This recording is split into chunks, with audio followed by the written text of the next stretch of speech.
Thank you, Councillor Van Elfen. Seconded by Councillor Barkwell. Thank you. All in favor?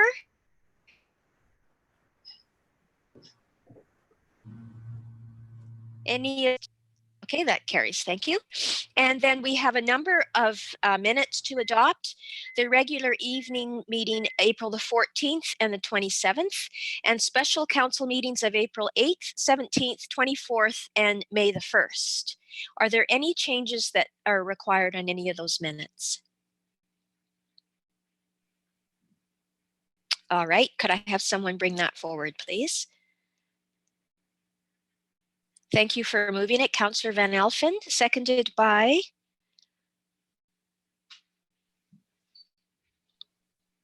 Councillor Patton. Thank you. All in favor? There seems to be a delay. Okay, I'm going to call for if there are any people opposed. Please unmute yourself. Okay, so I'm assuming that all are in favor of that. So the minutes have been adopted. Now on to my mayor's report. I apologize. Last time was nice and short. This time is not. I hope everyone had a great Okanagan sunshiny weekend. Although provincial orders require us to restrict in-person events and gatherings, many have embraced virtual functions, and my mayoral activities over the past 2 weeks certainly reflect that. On Wednesday, April the 29th, I attended the Southern Ontario Local Government Association, SILGA, executive meeting. Out of that meeting, one of the convention sponsors has offered to fund a speaker or two for the SILGA membership. And after much discussion, we directed the executive director to submit a list of suggestions or we'll follow. Because we've lost the convention for this year, we're looking at having an education session perhaps in the fall. Also, the executive decided to forego compensation for mileage or meals through to December the 2020, whether or not we are able to meet for the end of the year. Later that day, I joined Mayor McCordoff and Mayor Vasilaki, MLA Dan Ashton, and MP Richard Cannings at a virtual town hall hosted by Community Foundation of South Okanagan Similkameen. We were asked to give a 10-minute presentation on what has been done to protect and advocate for constituents during the pandemic. Also on April the 29th, I attended the virtual ambassador program meeting to give the candidates my perspectives on the impacts, both positive and negative, of COVID-19 in Summerland. This was followed by an interesting discussion on how the program and the candidates themselves have adjusted to the pandemic. The final event for the 2019-2020 program was scheduled for last weekend, but they are now tentatively planning to crown the new Summerland representatives this fall. On April the 30th, Councillor Holmes and I attended a special RDOS corporate services meeting. I left the meeting early to attend the AGM and executive meeting for the Southern Ontario Municipal Employers Association meeting. That afternoon, I attended a presentation of the South Okanagan Food Hub project made by Jane Campardo on our behalf, and that was made to key stakeholders.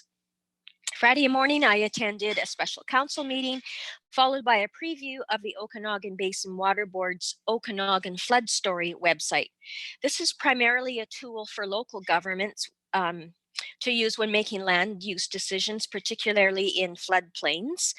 But the site also has a lot of information about high water in the Okanagan Basin, including history, and includes a tool for private property owners to put their address in to determine their risk of flooding under varying conditions. The website is called okanaganfloodstory.ca, and it was released to the public at a virtual media event on May the 6th.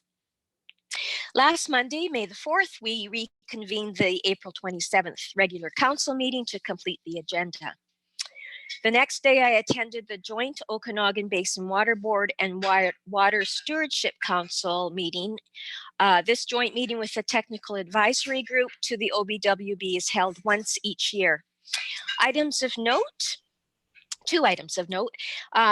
First, staff will be sending another letter to the BC Minister of Environment and Climate Change Strategy, George Heyman, urging the province to take all necessary action to prevent zebra and quagga mussels from being introduced into BC water bodies. The economic impacts these invasive mussels would have on the Okanagan would only add to the already significant impacts of the pandemic. Secondly, staff has established an ad hoc committee in response to the board's request for options to address current and future Okanagan hydrometric information requirements. This information is essential for a number of water management topics, including local government infrastructure and environmental flow needs. Still with the OBWB, the Make Water Work program will be doing a virtual launch this year. Related to that, Okanagan mayors were asked to create a short video pledging to use water wisely this summer. My thanks to Summerland's Brandon Steele for offering the district videography services for free so I could get my piece taped and submitted. The program launches next week, at which time I encourage all Summerland residents to visit makewaterwork.ca to enter your pledge. It would be fantastic if Summerland could be the winners of the Make Water Work program this year. It requires all of us to just go on the website and make a pledge. And finally, while I'm still speaking about water, I would like to congratulate Krista Derrickson of the West Bank First Nation for being a finalist in Water Canada's 2020 Waters Next Awards. These awards are given annually to individuals and companies that have had a positive impact on the water industry in Canada and beyond. Ms. Derrickson was nominated in the category of People Water Operator for her work with Indigenous Services Canada. Krista is the alternate OBWB director for the Okanagan Nation Alliance. On May the 6th, I attended the province's joint technical freshet teleconference with pertinent district staff. An operational update on the freshet is part of this evening's agenda.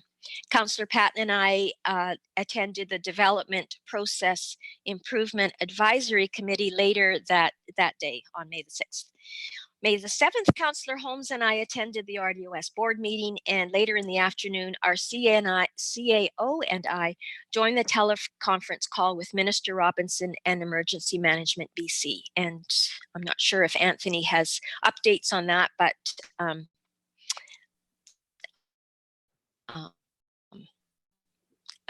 any in my report, long enough as it is. Finally, Summerland, as we head into phase 2 of the province's Reopen BC plan, on behalf of Council, I again thank you for your continued efforts to slow the transmission of the coronavirus. It is encouraging to hear that restrictions are easing, but let's continue to make the right choices so we don't jeopardize our collective efforts or the health and safety of frontline workers. Be safe and continued health. CAO. Okay, thank you, Madam Mayor. Do you want to first maybe deal with the oh, I forgot. Snow Angel item on yes, your report? Sorry, I forgot. So I have asked Councillor Patton if he would help me with this. And the Snow Angel certificates are people that are awarded to people that have been nominated by their neighbors or others in the community for really being a snow angel, so shoveling their driveways, helping people out during the winter. And this year there were 44 people that received certificates, some more than once even.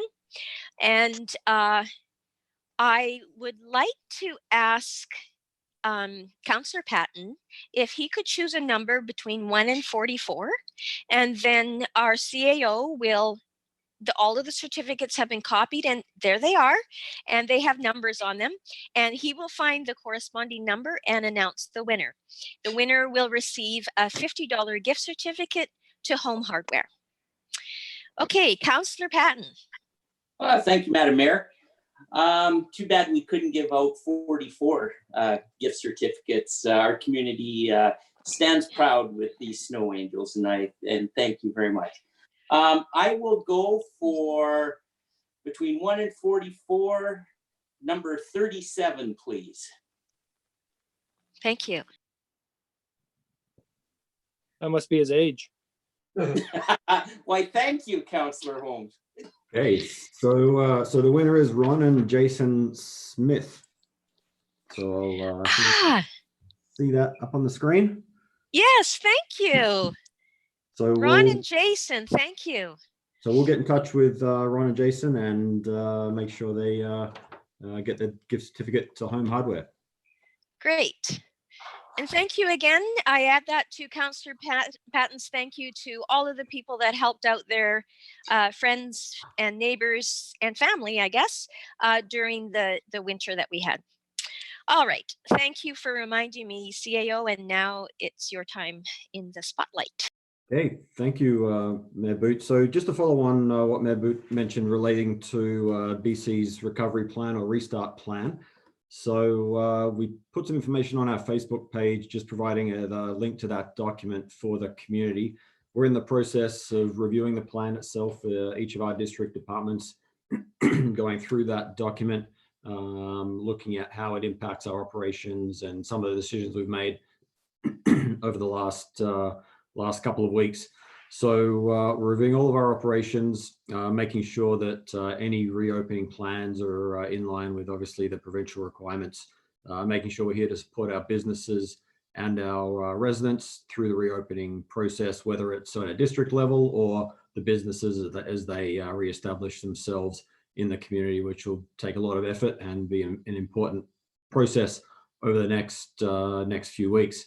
So working with our local and regional partners and regional municipalities to ensure some consistency around messaging and communications, we're looking at all of our facilities and the status that they currently sit at right now. With regards to municipal hall and the works yards, we're in the process of some operational assessments, looking at risks and identifying what opportunities there may be to change the current status of those facilities.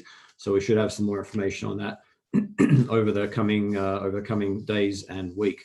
The information that I know the community is certainly looking to us for is around our parks and recreation and looking at how we can respond to the needs of the BC's, the province's restart program, but also the needs of our community, keeping it healthy and making sure that any changes to what we have in place right now takes into account the safety of the community in light of the provincial requirements. So as it stands right now, we have our parks all open to the community for passive use only. The active parks obviously closed, playgrounds closed, etc., as they've been for the last few weeks. Beaches are open, trails are open, the boat launch is open, and those are being monitored by our bylaw team over the last few weeks, and really happy to say that we've had no significant compliance issues with the provincial orders, which is good. Based on the BC Restart program and plan that's been launched, as I said, we're in the process of reviewing that, but looking at the level 2 or phase 2 openings of some of our facilities over the next week and a half into the future as we look forward. Looking at various protocols in place, again, working with our regional partners to make sure that there's a consistent message where we can. Some of the things we're looking at right now in terms of the phase 2, which would be a mid-May and onward opening, looking at our outdoor washrooms. So looking at opening them within our parks under obviously strict protocols, working with the province on those. Some of our active park spaces, tennis courts, pickleball, the campground pickleball is another example that we're looking at, the skate park as well, and making sure that before we announce any of those openings, there's the appropriate protocols in place before we move ahead with those, whether it be hand sanitation in place, washroom facilities, the appropriate protocols, whether it's staff monitoring some of those facilities, ensuring compliance. They're the sort of things that we're in the process of reviewing to make sure that we're able to look at those. And obviously the financial situation as well. We've had been through a process where we do have some temporary layoffs. Some of these openings may trigger staff coming back to the organization as well. And that's something that we're going to be looking at, obviously, from a resource needs, from a financial perspective, given some of the financial constraints that we're dealing with and some of the projections that we're looking at as a district. Within the phase 2 opening plan that the province has launched, art centers and museums are included in that those components. So we'll be working with those organizations to make sure that before any plans are put in place or before any openings are launched, that they have the appropriate COVID protocols in place, and we work with each of those organizations before that takes place. The looking out to June 1st and beyond in terms of level 3 or phase 3 openings, looking at the Peach Orchard campground, some of the more organized recreation components that we have in the community, sports fields, the basketball courts, volleyball courts, even some of the park gates to Giants Head and the sports fields. We're going to be looking at, again, what protocols we can put in place to make sure that those openings take place in a safe and secure manner, obviously with the safety and health of the community in mind. Playgrounds, spray parks. Our manager of recreation has been working very closely with the BC Parks and Recreation Association, who have been working with all municipalities in British Columbia around opening protocols for recreation facilities. So we've got lots of work to do on that front, but just to let the community know, we're actively working on making sure that we have the appropriate protocols in place, comply with the provincial requirements as we look at reopening some of these facilities. And happy to answer any questions council may have on this over the next little while as well. So maybe on that, Mayor Boot, I'll open the floor to council to see if there's any questions related to, I think in particular, the Parks and Recreation component, which I know is our parks are getting really well used. Everyone's trying to get out and about as much as they can with the physical distancing measures in place, which has been great to see. So we definitely want to support that, but in as healthy a manner as possible over the coming weeks. Council?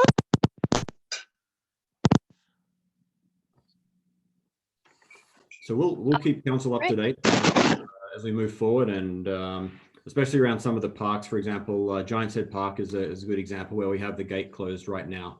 By opening the gate, we certainly invite a lot more activity and access up to there, which may not be something that complies with the provincial orders. So pedestrian access, cycling access up to the mountain is open, as it has been for the last few weeks.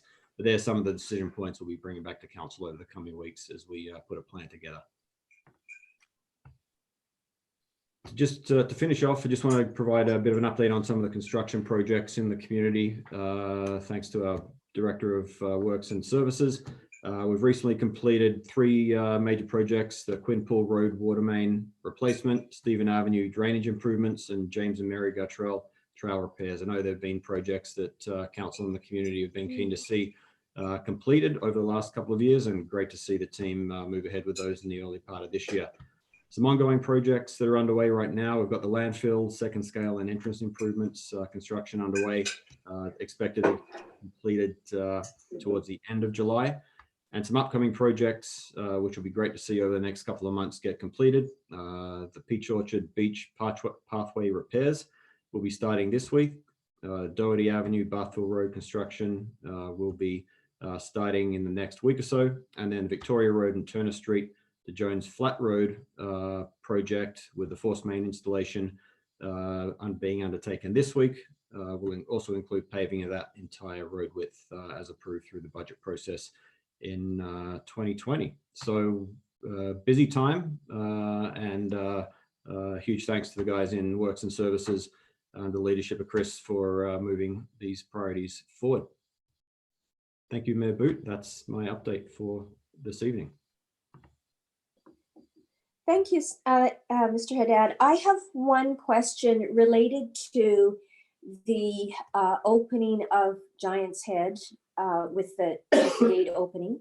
I'm not sure that it specifically applies to Giants Ed, but there has been concern about, I mean, it's been great to have people out on the trails and using them more frequently and actively getting exercise and some fresh air while still physically distancing. But there has been concern in the community around the some of the I'm not sure if misuse is the correct term, but it's people causing increasingly severe environmental damage.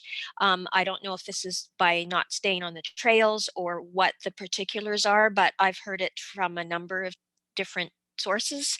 And is that something that you can speak about, Mr. Shahdad? Yeah, I think through Chair, Madam Mayor, we had a lot of concerns up at I think it was Trappers a couple of weeks back with the increased usage of that area and the potential impact on some of the environmentally sensitive areas up there. We had this weekend, we did see usage drop up there. We also put some additional signs around camping and campfires being prohibited in those areas. So trying to take as much of a proactive stance as possible while trying to balance the needs of the community as well. We've had bylaw services teams monitoring each of those parks as well over the weekends. As I said in the last couple of updates, we've had a bylaw team working weekends in addition to long weekends, and you'll see that continue into the May long weekend as well. So trying to increase the presence and especially on the education side of things where it makes sense. Councillor Carlson? Thank you for that update. I was speaking with some friends who use the area and have lived here for decades, and they're noticing quite a significant number of trails that never used to be there. And so the suggestion in the conversation we had was about whether there's an opportunity to do some sort of education around maybe tread lightly, or don't be a meadow stomper, or do some sort of very positive, trying to keep people on the existing trails, stick to the deer trails, things like that, because I know that growing up, that's what people around here are taught when you go out on adventures, to stick to the trails that already are there. And I think that we're just going to see more and more trails being created if we can't, it doesn't have to be just Summerland. I think that it's a larger conversation, obviously, throughout the whole region and province, but just encouraging people to be conscientious and to stick to what's there already and try not to make a whole bunch of new stuff, because people are starting to get lost out there. There's so many trails being built.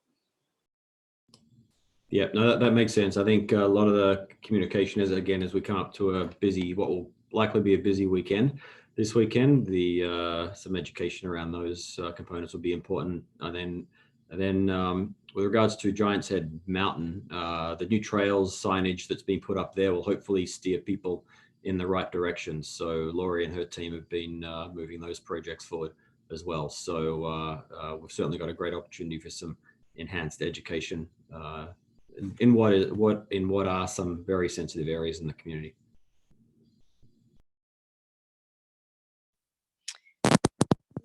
Other questions for Our CAO? All right, thank you.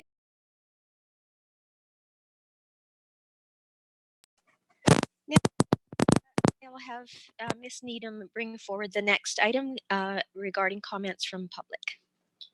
Thank you, Madam Mayor. So this open electronic meeting is being held without public in attendance as permitted under Ministerial Orders 83 and 139. The meeting is being live streamed to YouTube. So this is the first meeting being live streamed, but all of our meetings are being recorded and posted to our website. And there was no correspondence submitted for this particular agenda item. Thank you, Corporate Officer. So on to 8 development items. The first one is 8.1, ALC non-adhering residential use for temporary farm worker accommodation, site-specific zoning amendment bylaw number 2020-005.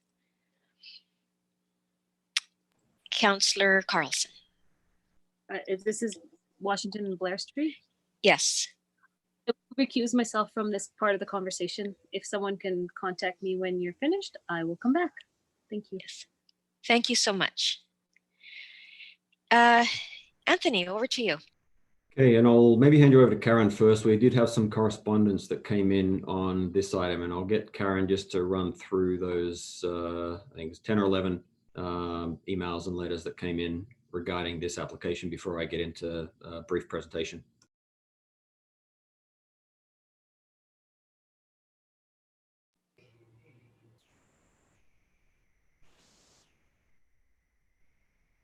Thank you, Madam Mayor. So I'm just sharing my screen. Is everybody, can you see this particular screen?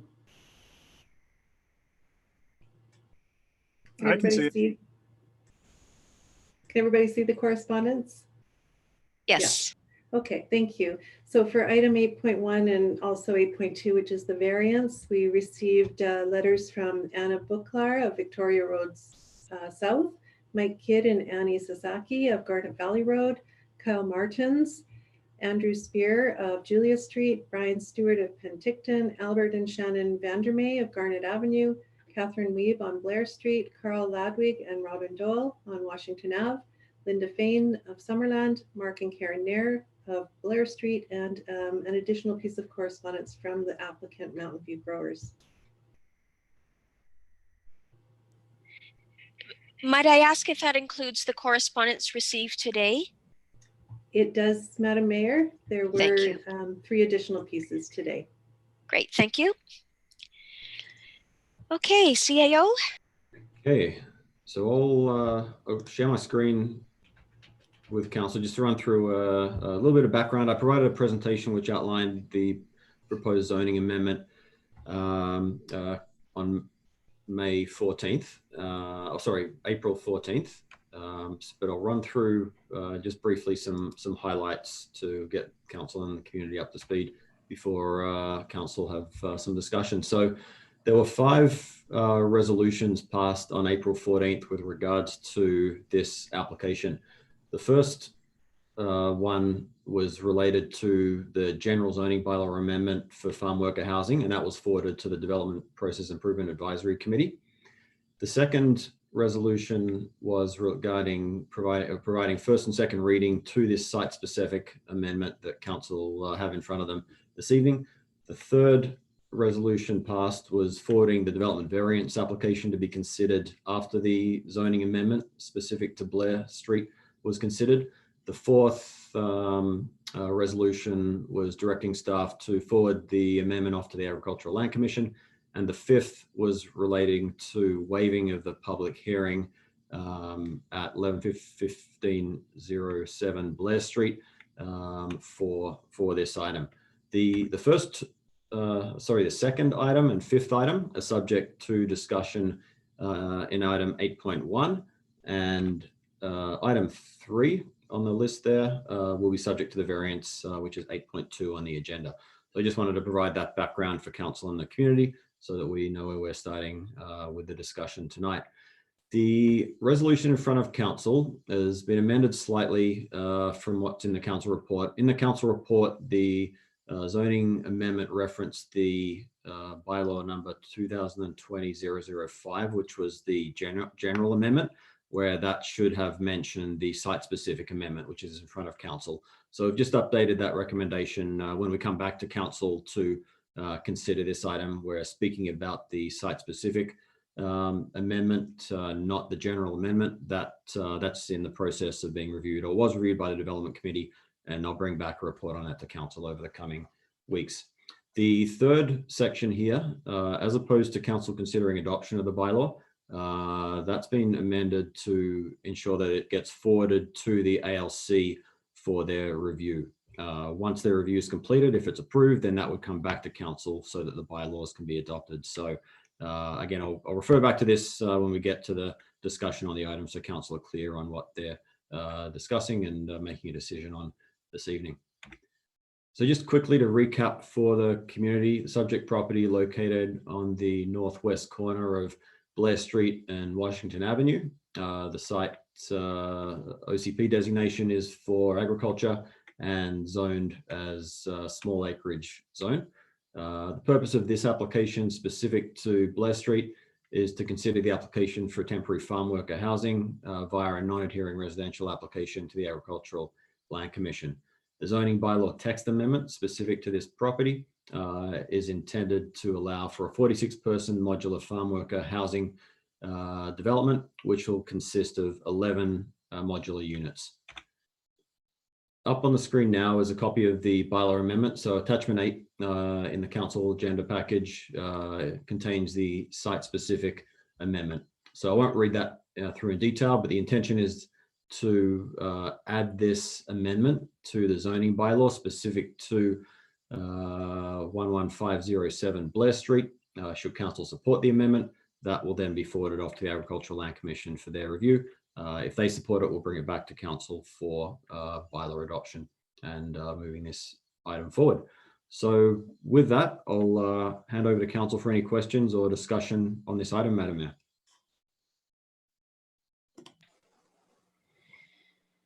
Thank you, Anthony. Okay, council, we're on 8.1, discussing the site-specific zoning amendment. Are there questions related to 8.1?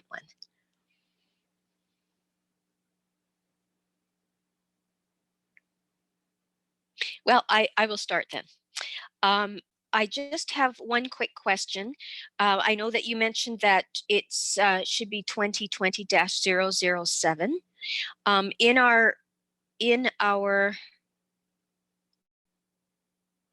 No, never mind. Never mind, I found it.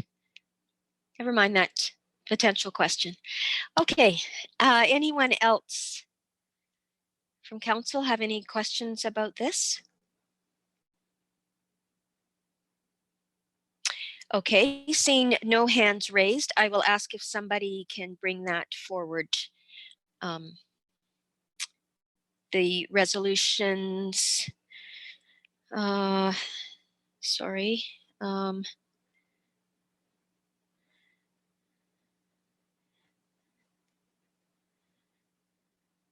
Okay, so bring forward the resolutions that we have in front of us. Councillor Holmes, did I see your hand up? No?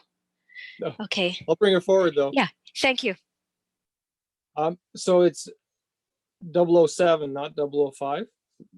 So is that correct? Correct. So zoning amendment, farm worker housing bylaw 2020-007 be read a second time. That zoning amendment, farm worker housing bylaw number 2020-007 be read a third time. And that zoning amendment, farm worker housing bylaw number 2020-007 be adopted. Be forwarded to the ALC for decision. Right, instead of adoption. Thank you. Okay, so that is moved and seconded by Councillor Van Elfen. Discussion on this or questions, further questions of Mr.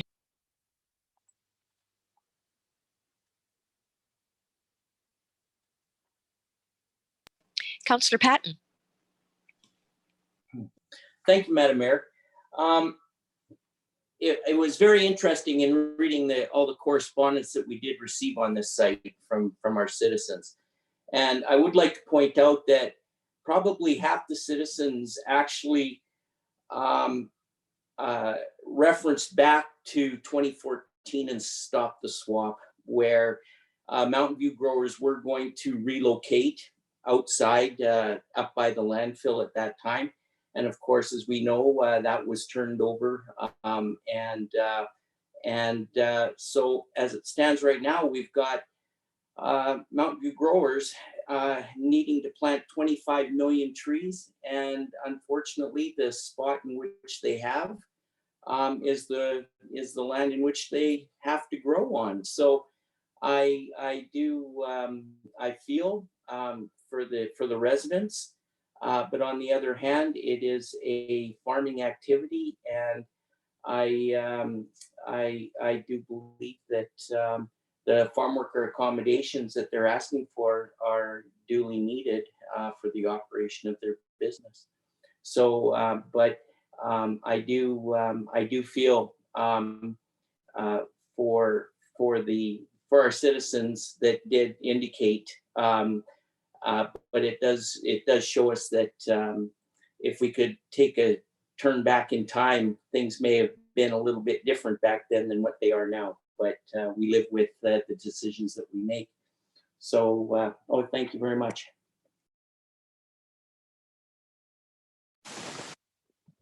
Thank you, Councillor Patton. Councillor Holmes. Yeah, I mean, I support this. I think it has absolutely nothing to do with the swap at all. There was nothing stopping them from moving, even if the stop didn't go ahead. If they wanted, I think that's the best spot for them, and they're developing their site. I don't think it serves any purpose creating some sort of hypothetical situations of what may or may not have happened. Councillor Barkle.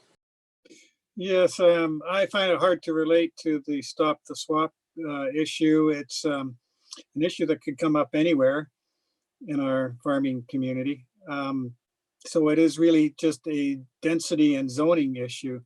And I relate it back to the variance that we applied for, or we didn't apply for, that we dealt with last week, where the applicant wanted to put a larger home on a lot and wanted a variance just because he wanted it. Excuse me, Councillor Barkle. If Yep. I could just interject for a moment, we're talking specifically about the site-specific zoning amendment. Just a reminder. Thank you. So in this case, he wants both the zoning amendment and the variance. They're hand in glove here, just to accommodate what he has. There's no, that's like a tiny little lot. As Councillor Patton talked about an amalgamation or something last week or our last meeting. I don't see how this fits with any sort of, you wouldn't put a house of that size there on this little lot. And I relate it again also to going way back to Banks Crescent and the question, we all agreed that some development would be good, or most of us agreed, and we all agree that farm worker accommodation is needed and good. But where do you draw the line? Why can't you provide something that doesn't require sticking 46 units in a corner excessively close to the road or beyond? So I am mixing up the variance and the zoning issue, but I'm feeling that the 46 units is just too much. That's nearly half the 88 units on Wharton Street, some of them 2 and 3 bedrooms, and here we got something that is 46 units, which is way out there next to single family homes and farming. It just seems too big for me to be comfortable with, just like Banks Crescent was. Thank you, Councillor Barkwell. Councillor Trainer, followed by Councillor Van Elfen. So I just wanted to clarify that these structures are temporary structures, right? Like, should the use change, then these structures would not be allowed anymore. And right, like it's just temporary, as long as they're using them for what they say they are. Correct. So, Your Worship. So this is a specific amendment specific to this 11 unit development, 11 unit modular housing complex. Okay, and I'm just curious, were there any other options for finding accommodation for 46 workers on their property?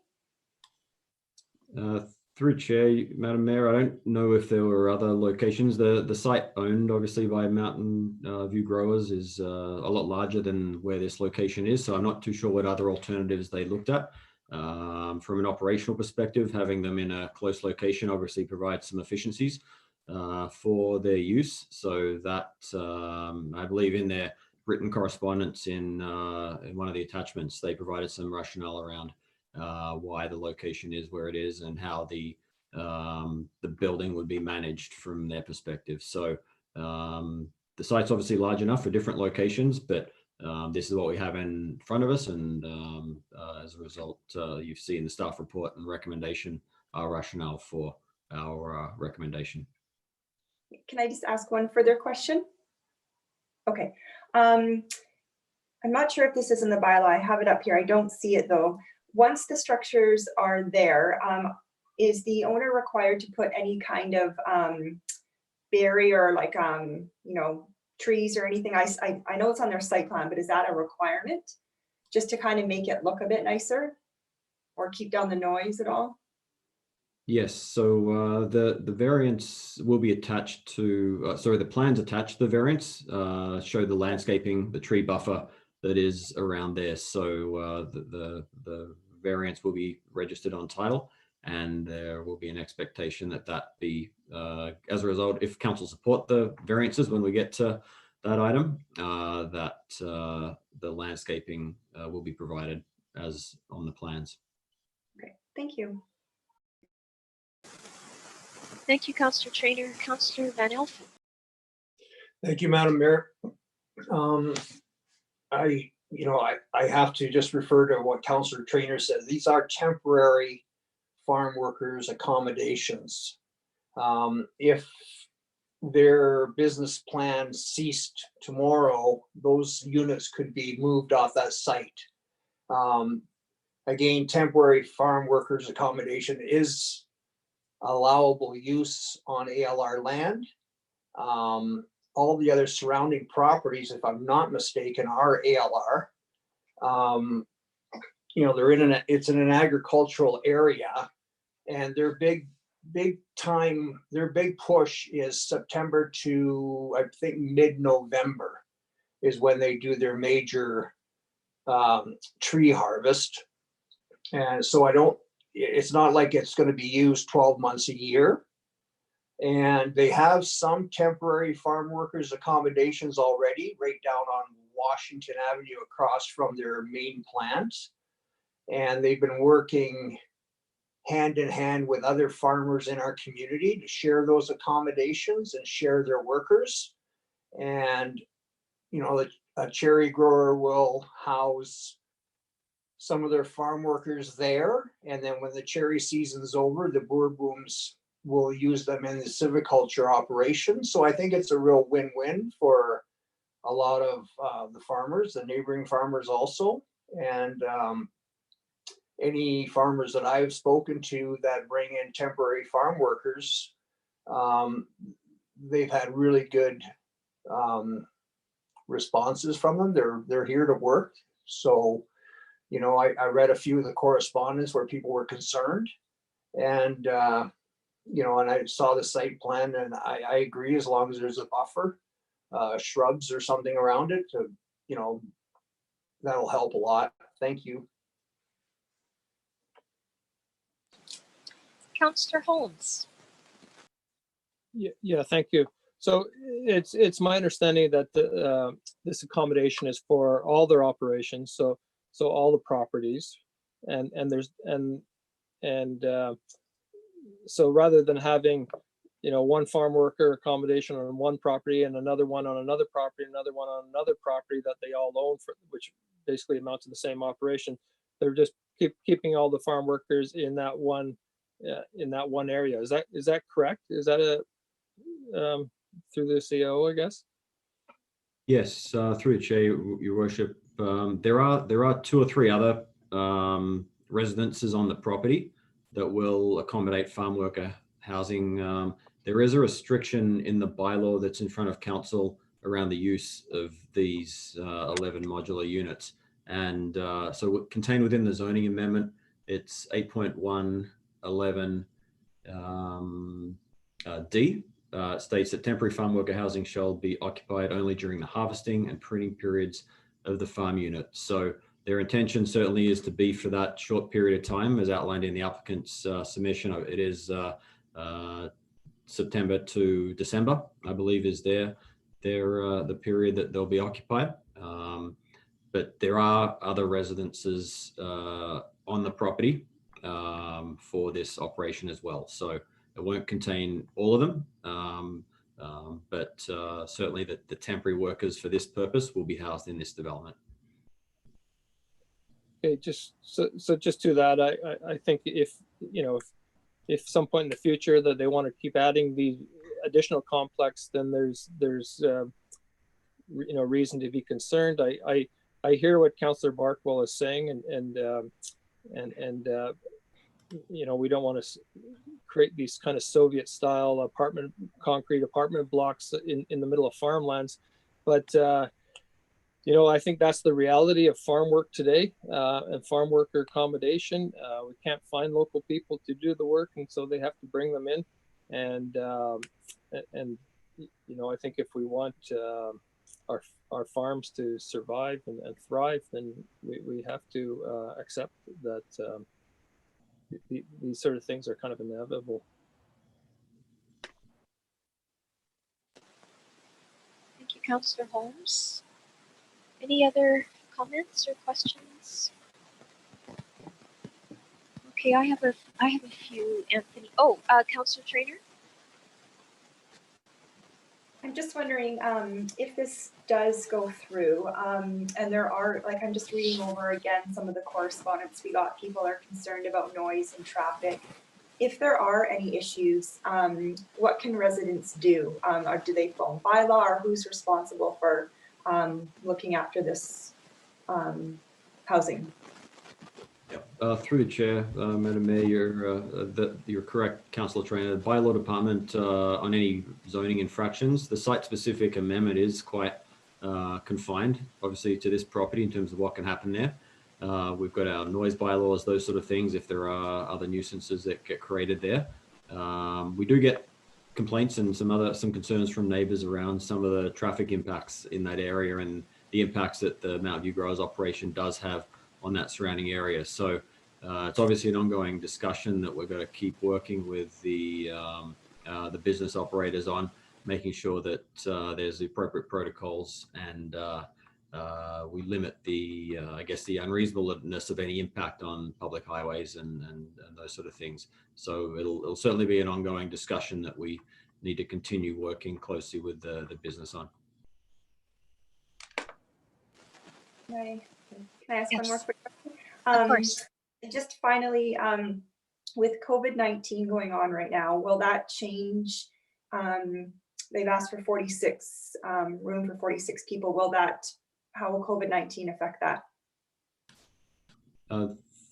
Just to respond to that, Madam Mayor, the province have brought out some guidelines for work camps, industrial work camps, which this would include. So should it be in place during the COVID restrictions, they would need to comply with those requirements for health and safety, cleanliness, all the various things that are included in the provincial requirements.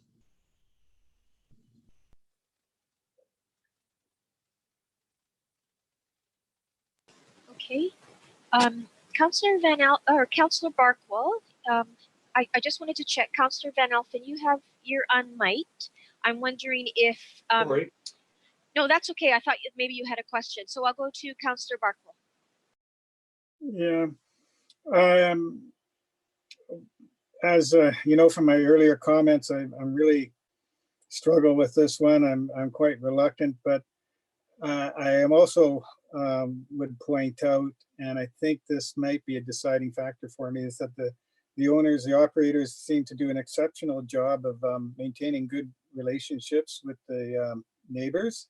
And I would think that the comments that we got were more positive from the neighbors and the immediate neighbors than negative. And maybe considering the temporary nature, we can try this once and see how it works. And I've never heard anything but good things about the people who work in the facility. So I'm kind of thinking about this one. Thank you, Councillor Barkwell. CAO, I have just a couple of questions. I think that in the the last time that this came forward to us, more recently than last fall, there were some pictures that accompanied your report. Would it be possible to see those pictures again? Certainly. So share my screen. Thank you. Okay, so that the first, was this the photograph you were speaking to? This was a photograph just showing the modular units when viewed from Blair Street. They're currently sitting on the adjacent parcel to the east, not where they're proposed to be located. So that gives you an indication of what the buildings look like.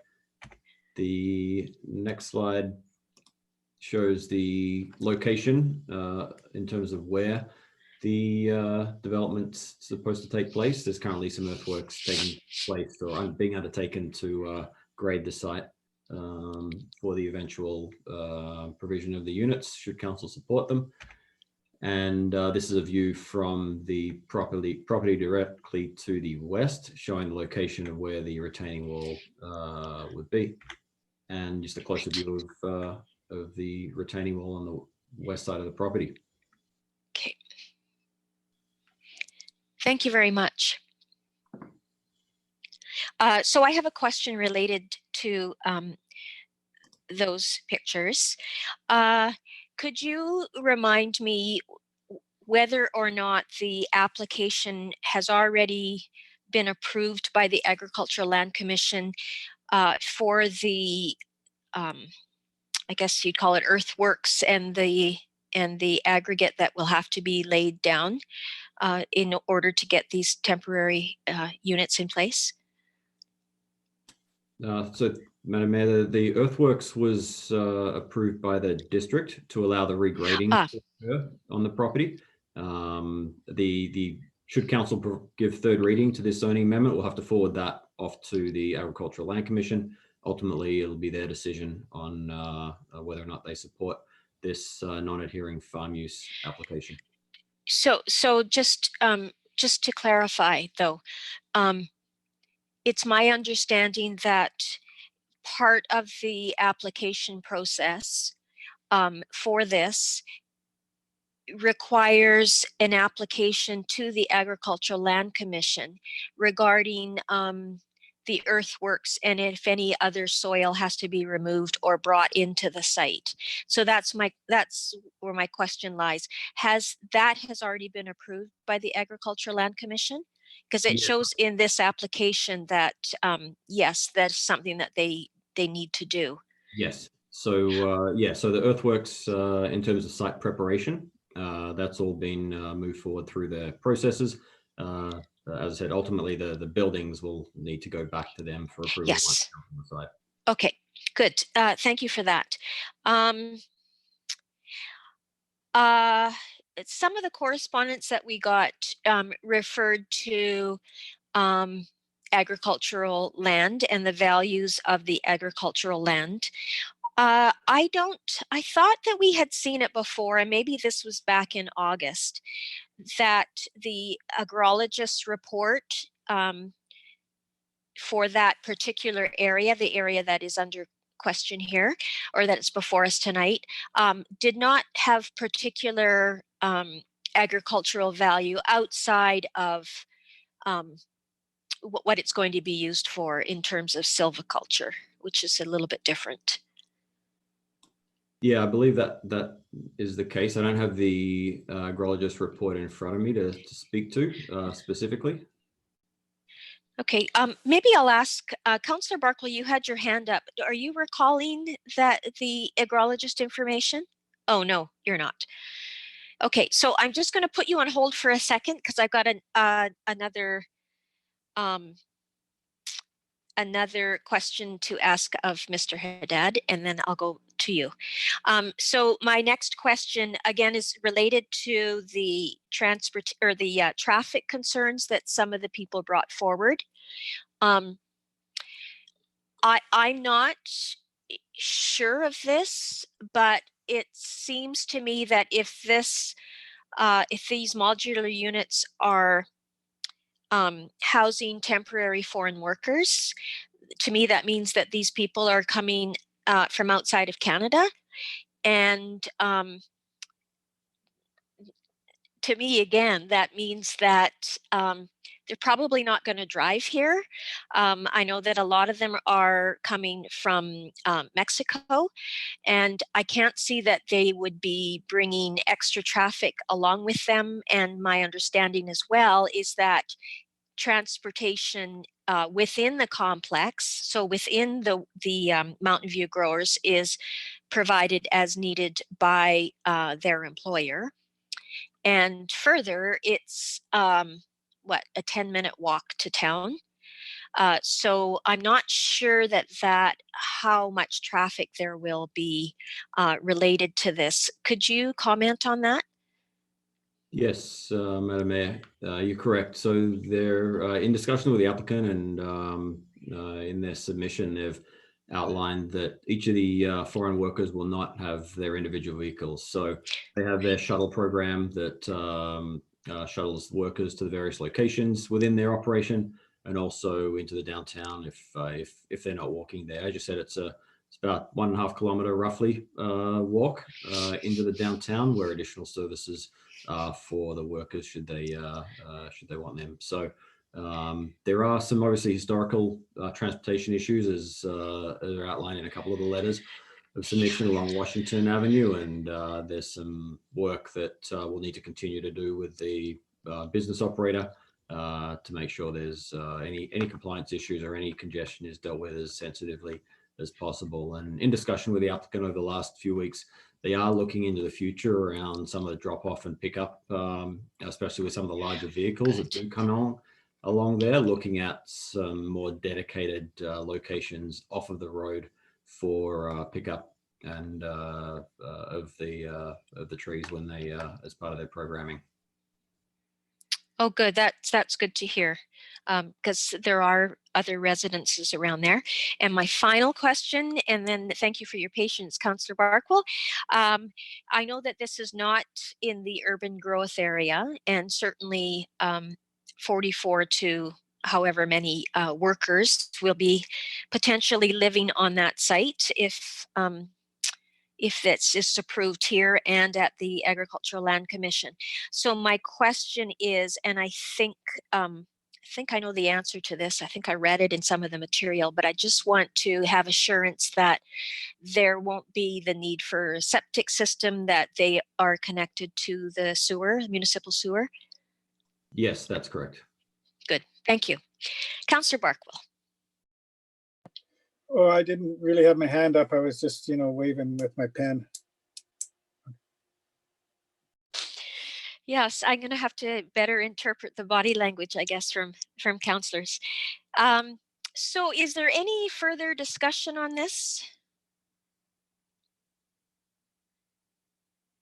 Okay, I just want to say I don't mean to ramble on, but I very much appreciate the comments that I've received from council, that we've heard from council. Councillor Holmes and Patton and well, I guess everyone was talking about how important agriculture is to the history of Summerland, and that unfortunately thriving farm operations typically cannot get local or even South Okanagan workers to help them out during the year. And I think that although this is a site-specific application, that farm worker housing is something that we really need to support. Councillor Traynor was talking about asking questions about the pandemic and how that will be adapted, and it's more important than ever, I think, to make sure that both the residents of Summerland and the people that are coming to help out our local farm operators are safe and secure and can be kept healthy. So that's all I wanted to say about this. And again, we have three. Oh, Councillor Van Elfen, you have your hand up.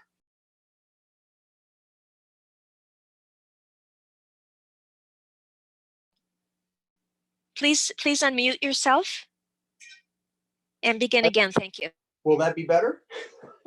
The one positive thing about the temporary farm workers program is that these units are inspected on a yearly basis by an outside inspector that comes in and makes sure that these accommodations meet all the criterias that need to be met. Now, if you remember back 5, 10, 15, 20 years ago, when we would bring workers in, they'd be in pup tents in the middle of an orchard with no sanitary conditions whatsoever.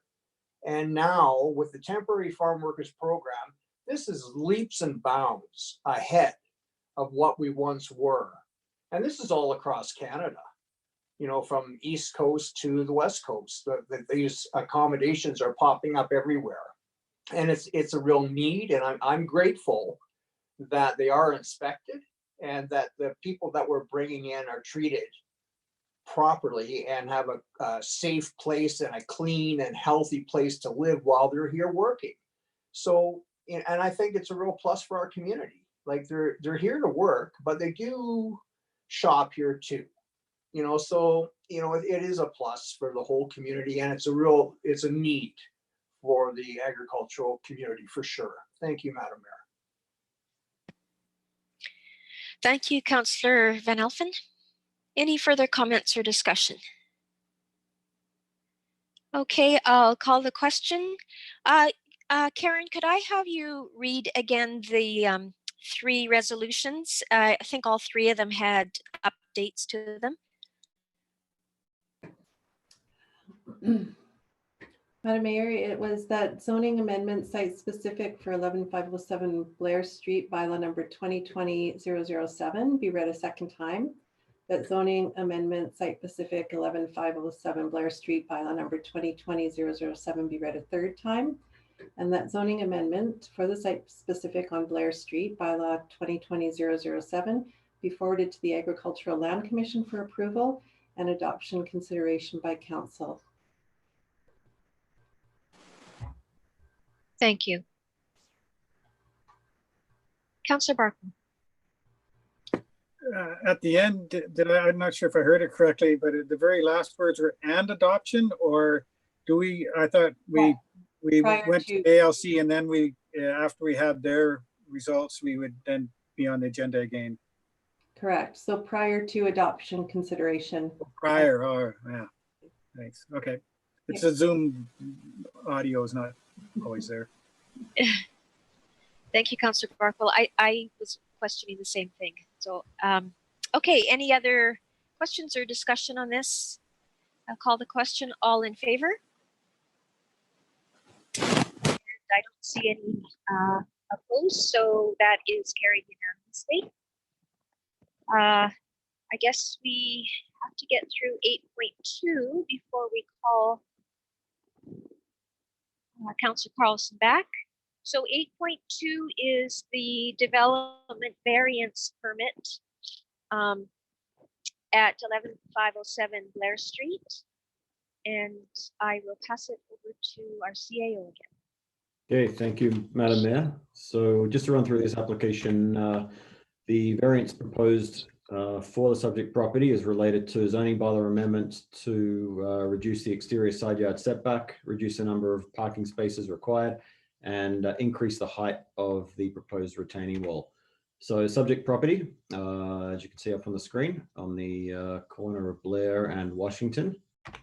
The zoning bylaw is agricultural. The future land use designation in the OCP is also agricultural. And as you can see, the site is located within the agricultural land reserve.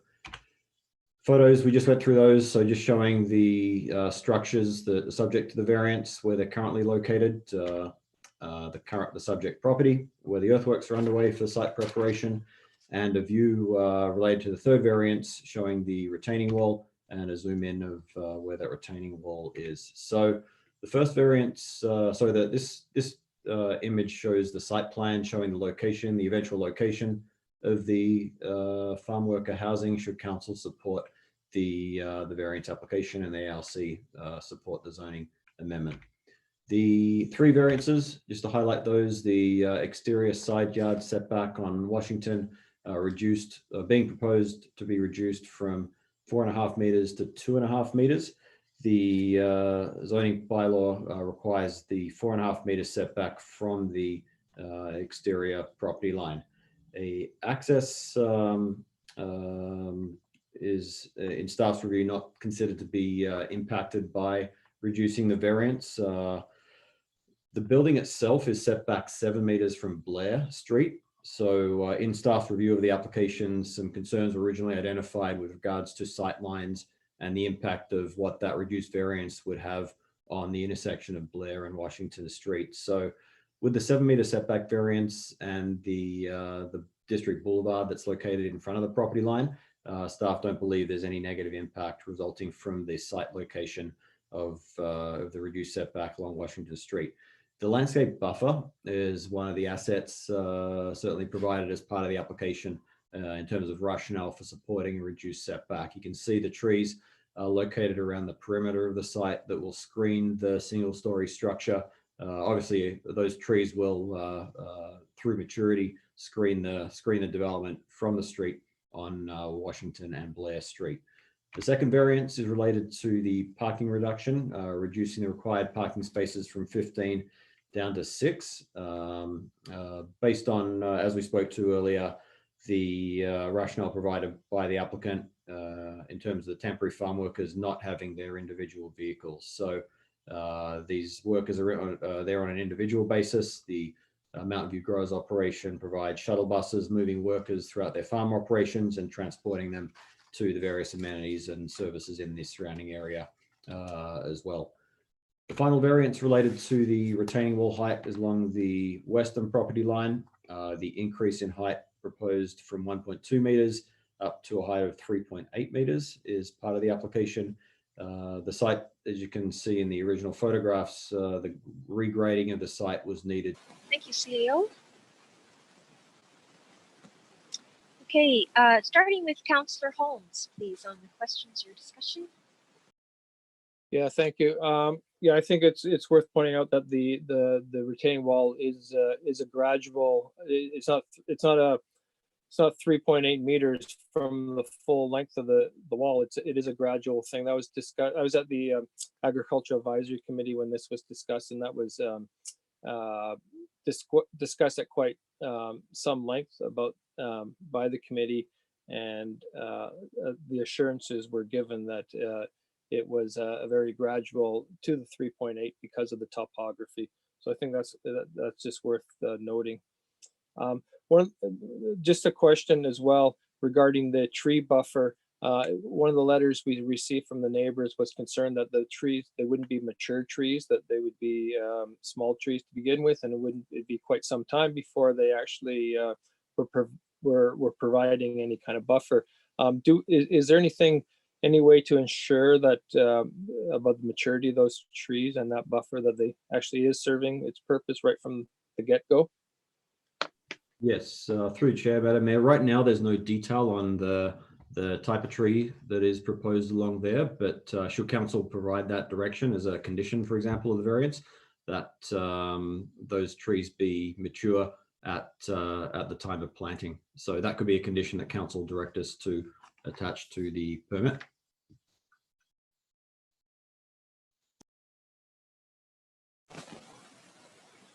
Okay, anything further, Councillor Holmes, just now?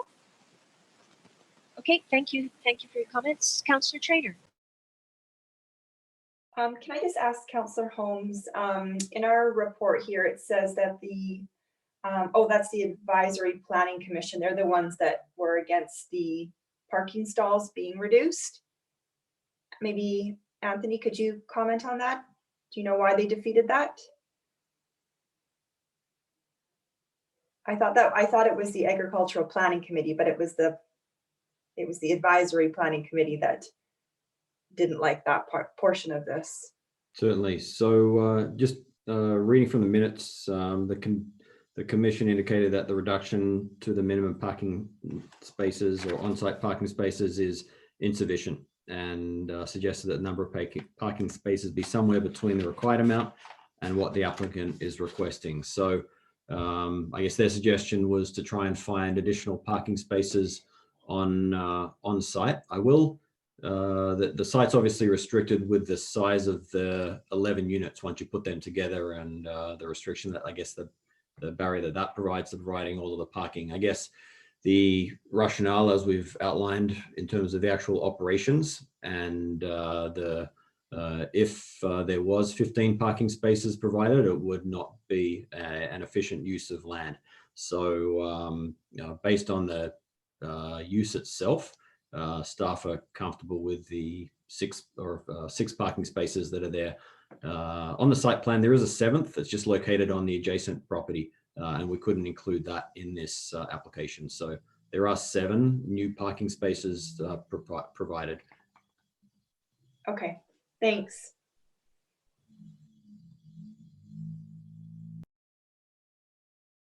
Other questions? Councillor Holmes. Yeah, just that initially concerned me too, the parking spaces, especially considering the history of some of the traffic issues on that site. But I accept what the CEO said previously about the work that the ongoing work with the owner to sort those issues out, and recognize that they're really 2 separate issues, that the traffic issues really don't have anything to do with the parking spaces available for the farm workers housing. So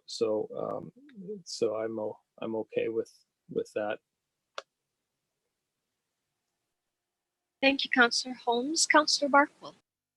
Yes, there was earlier, our CEO had some discussion on the setbacks. And I guess, is it safe to assume that no variance is required for the Blair Street because it is set back according to the current zoning? Correct. Yeah, okay. And then I guess since we're talking about parking spaces, it's hard for me to imagine that temporary foreign workers would have many vehicles. So the parking spaces don't concern me, but is this accommodation confined to temporary foreign workers? Like say a couple of people from Quebec came and were working, they would have a car. Would they be in this accommodation?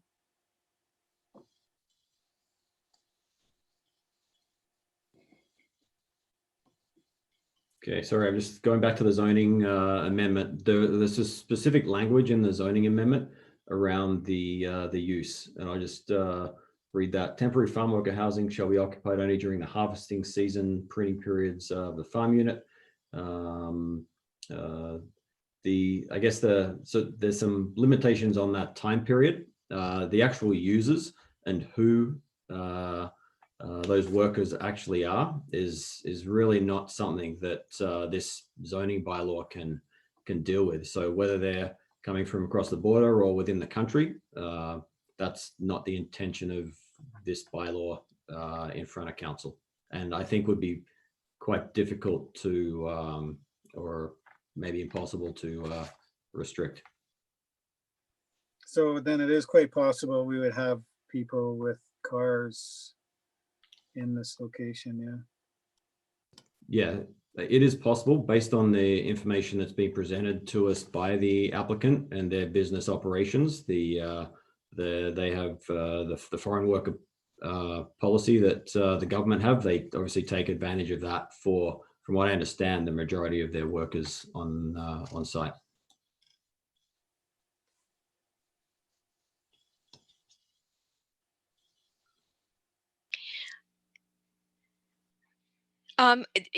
Councillor Barkwell, I just wanted to follow up on your concerns there. I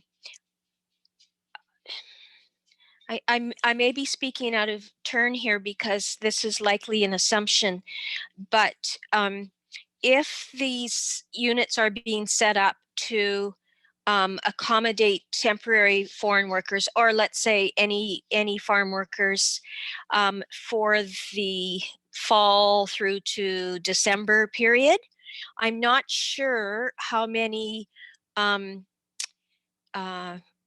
migrant workers, there may be on site using those facilities at that, or the housing at that time of year. But I'm just speculating here that there may not be too many migrant workers from outside of BC, but within Canada here. Just a thought. Any other questions of our CAO? I just have one, and it refers, you mentioned, and Councillor Barkle brought it up, about the 7-meter setback on Blair Street. Can you repeat your comments, please, about the setback along Washington Street? So on Blair Street, the zoning bylaw requires a 6-meter setback, and 7 meters is being proposed.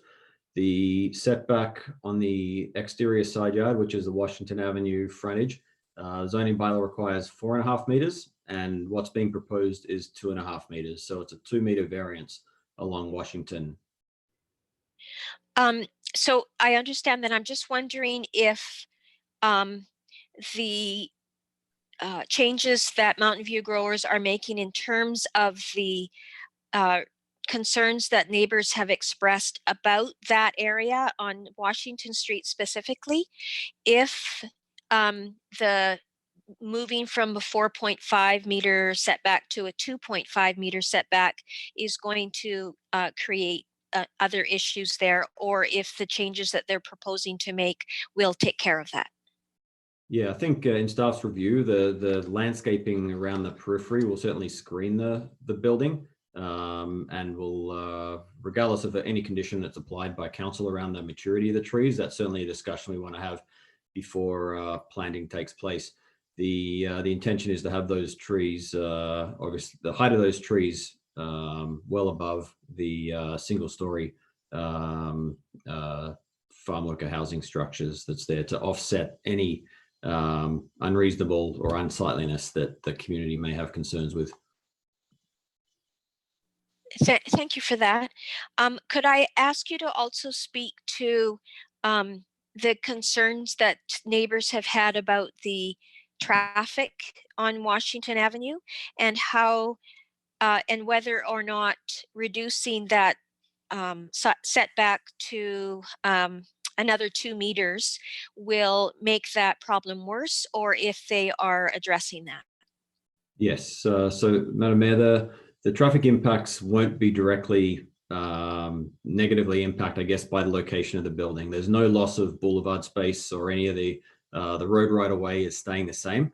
I think the point I spoke to earlier is really around the operations of the larger Mountain View growers operation, and the impact that may have along Washington Avenue. That we'll certainly need to continue working with the business owners on. They've identified some areas, I think, further to the south along Washington Avenue, where some of the larger vehicles that are there for pickup and delivery can be accommodated off-site to lessen the impact on that street. But it's certainly it's a busy operation, and trying to accommodate that with the through street is something that we're going to have to continue working with the owners on. Great, thank you. That's what I was looking for. Okay, any other questions? And if not, I don't see any hands raised. Could I have someone bring forward the recommendations, please? Actually, I'm just going to ask one other question. Does council want all of these? Well, I guess it's all the development variants, but do you want to look at them separately or just all together? Separately, nod. Councillor Holmes, you'd prefer to see it separate? It doesn't matter to me. I would just like to bring forward a motion that includes that trees mature at time of planting be included as a buffer in the motion, one way or another. So whether that's best done separately or together, it doesn't matter to me. All right. So any further comments on whether or not to do this as a bulk one with Councillor Holmes's request or separately? Okay, so seeing nothing there, I will ask somebody, perhaps Councillor Holmes, you'd like to bring this forward because you wanted to have that extra piece in there. Would you Sure. bring that forward? Thank you. Thank you, Madam Mayor. So the council approved development variance permit DVP 20-002 at 11507 Blair Street, legally described as Lot 2 District Lot 3640 ODYD Plan 8287 to vary the zoning bylaw 2000-450 as follows. Section 8.1.6A4 to vary the exterior side setback from Washington Ave from 4.5 meters to 2.5 meters. Table 6.1 to vary the number of parking spaces required on site from 15 to 6 spaces.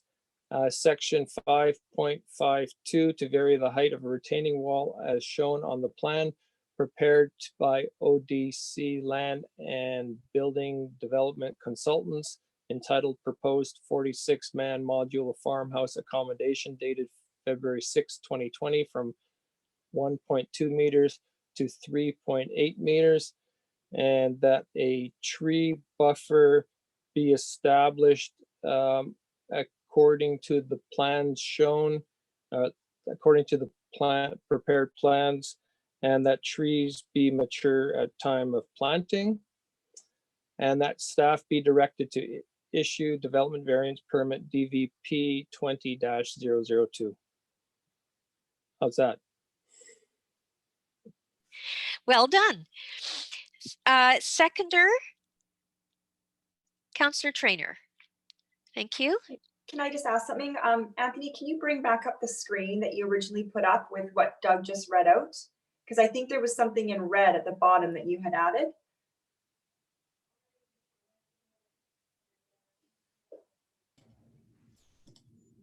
Okay, yes, sorry. The last section was just respect to the zoning amendment being forwarded to the Land Commission and waiting to issue the permit subject to those approvals coming back. Okay, should that bylaw 2020-00, so that be 007? Because that's the site Yes. specific. Yes, you are correct. So I'm happy to include Oh, that yes. portion as well. Okay, I'll second it. Thank you. Good catch, Councillor Trainer.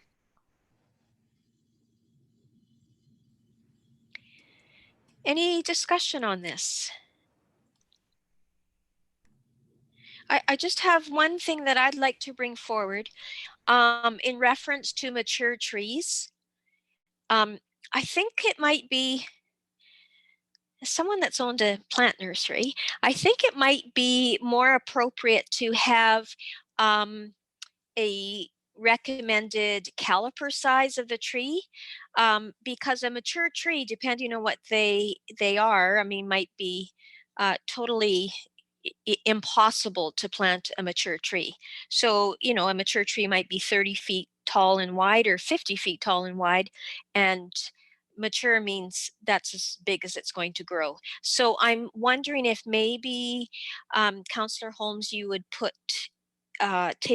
accept a friendly amendment to suggest a caliper size for the tree. So that would be the measurement of the trunk when it goes into the ground.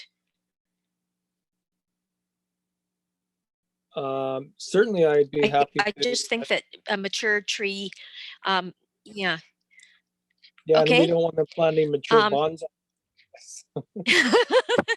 That's right. So yeah, so I don't have. Yeah, I don't know the right wording, but yeah, I'm happy to accept any kind of. Maybe the CEO has a suggestion of how we can word it. So I don't know, like 40 millimeters caliper, or I'm not sure what you would suggest. Yeah, I think the main thing is that it creates the idea is that the trees that are planted create a buffer right from the get-go, and that they don't have to wait for that buffer to you know, for the trees to grow before there's a buffer. So I think that I think if the wording could just be that the tree buffer is established from the you know, from the initial planting of the trees or something like that. CAO. yeah, I was just going to say, Madam Mayor, I think council will also have the opportunity, once if council provide that direction, they'll have the opportunity to see that detail once we bring the variance back, or sorry, bring the zoning bylaw back. So this has to come back to council for adoption on the zoning side of things. We can certainly bring that information back so that council are comfortable with the size of trees and the detail attached to that.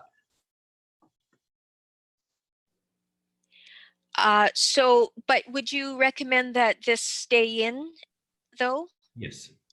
At, you know, providing the buffer at time of planting? Correct. And then that will provide that assurance. Thank you. Okay, so that is on the floor and it's been seconded. Any other discussion on this? I'll call the question then. All in favor? Any opposed? None, so that carries unanimously. Thank you. If you could give Councillor Carlson a shout. CAO, thank you.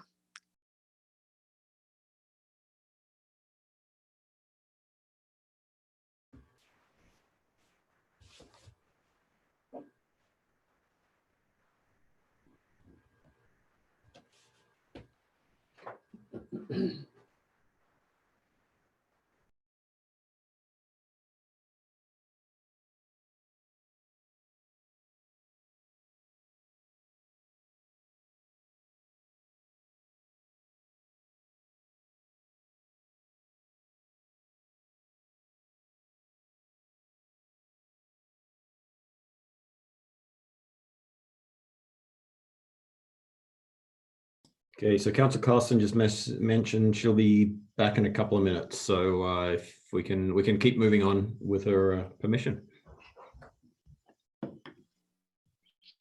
Thank you. So on to 8.3. Another development variance permit 20-010 for 5212 Woods Avenue. CAO. Okay, thank you, Madam Mayor. The item 8.3 is related to variance to vary the minimum front yard setback by 52 centimeters at 5212 Woods Avenue.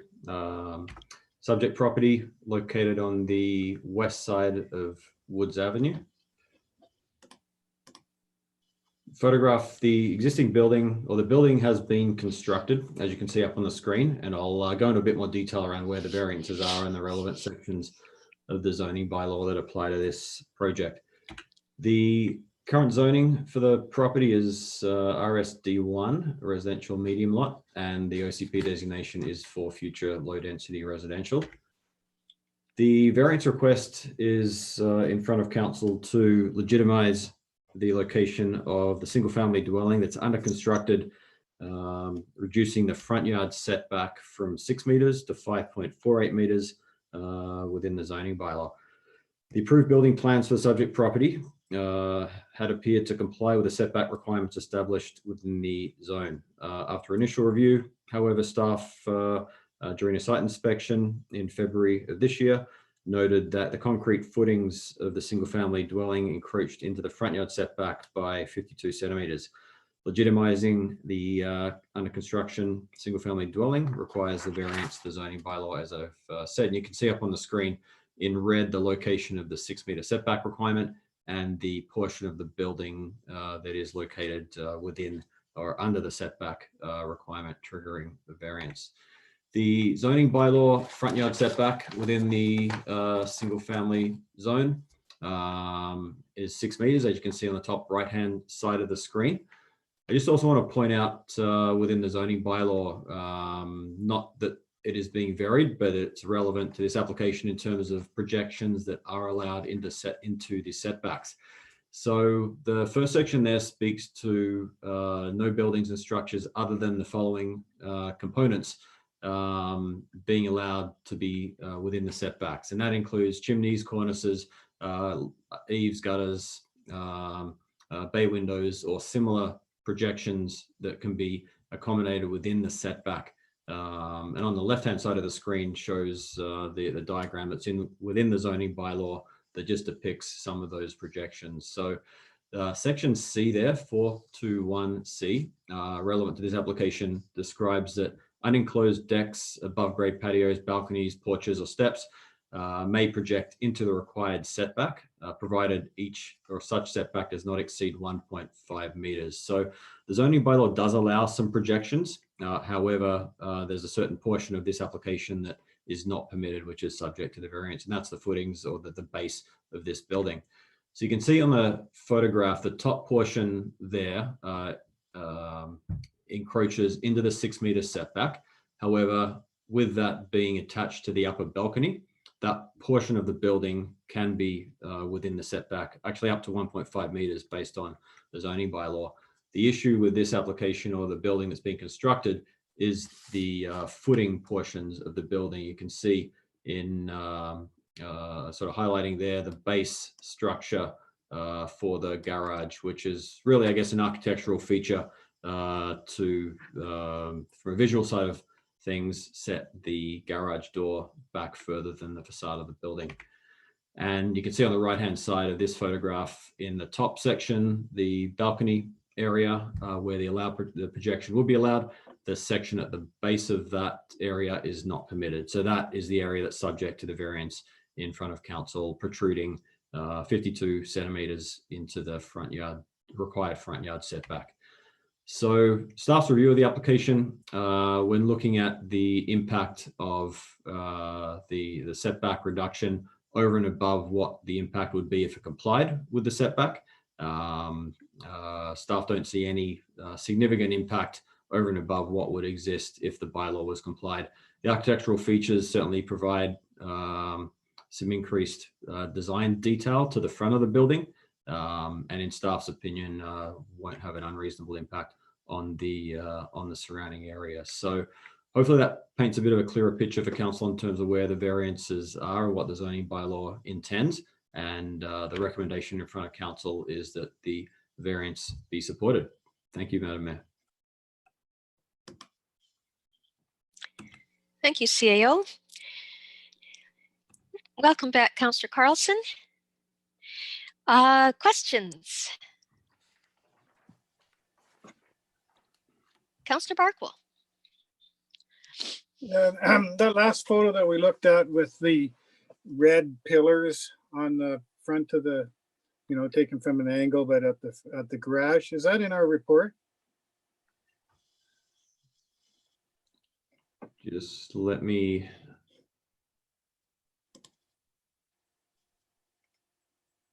check the agenda. I'm just going to have a look at the site photographs that were included. It is, but at a further angle. I think it's the third photograph in the agenda package, which is attachment 3 for this application. The photo I've got up on I had up on the screen was, I guess, a zoom in of that photo. Does that make sense? Well, yes, but the useful part was the illustration of the variance and the area that was illustrated in red. If we should get that. Yeah, no, for sure. Agreed. Thanks. Would it be helpful for it to be up on the screen again, Councillor Barkwell? No, we got a good view of it there, but the information that's provided to council in reports to council and at a meeting should be in the agenda package for a review ahead of time. So that you're talking generally then. Thank you. Councillor Tracy. I noticed that this house is right up against the 6-meter setback line. And I mean, it even goes over, but could this house have been built? Could it still have conformed if it was pulled back? I know that there's a large carriage house behind there, but could it have met the requirements had it been pulled back? Yes, so there's ample distance between the carriage house at the back of the property and the rear of this property for the building to be set back and comply with the bylaw.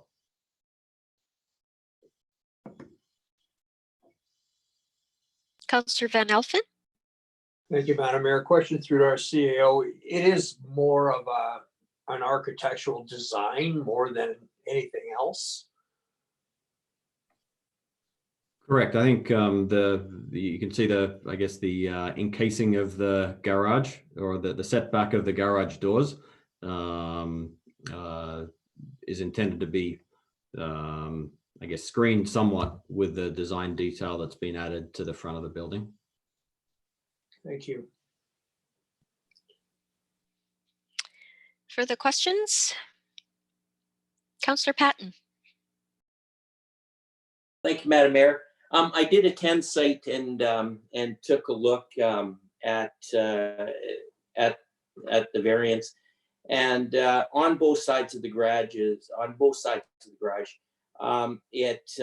where they made that architectural feature come out for 22 inches, is it's plywood boxes. So there's nothing structural in regards to those.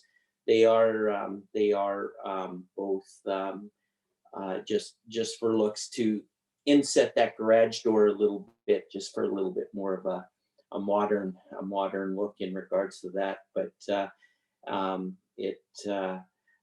in most variances that we have a tendency to look at are usually a lot of times a survey mistake by 1 or 2 inches. This case here, I believe even the building bylaw requires that survey certificates be issued prior to framing. Even in this case, the slab of the garage is at 6 meters. So I say it was a good catch of our building department here in this regard, that they did notice that that those architectural features did protrude past the 6 meter setback. So this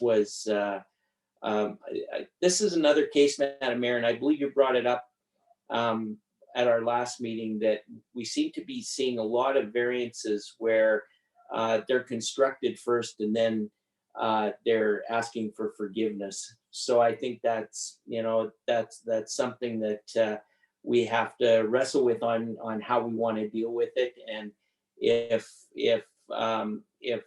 a 20-inch encroachment into the French Start setback in this regards is a detriment to the form and character of the other houses along the street, which this is, if I'm not mistaken, is the newest build on that block. So it's anyways, thank you, Madam Mayor. Thank you, Councillor Patton. Further questions? Councillor Van Elfen, did you have your hand up? No, I'll just bring the recommendation forward, Madam Mayor. Okay. Yeah, I just have one question of our CAO. Is the encroachment, the 22 inches, I think Councillor Patton said, it's encroaching on their proposed driveway? No. Oh, I thought I saw that in the plan. That the proposed driveway ran in front there. I can put that back up on the screen just so it's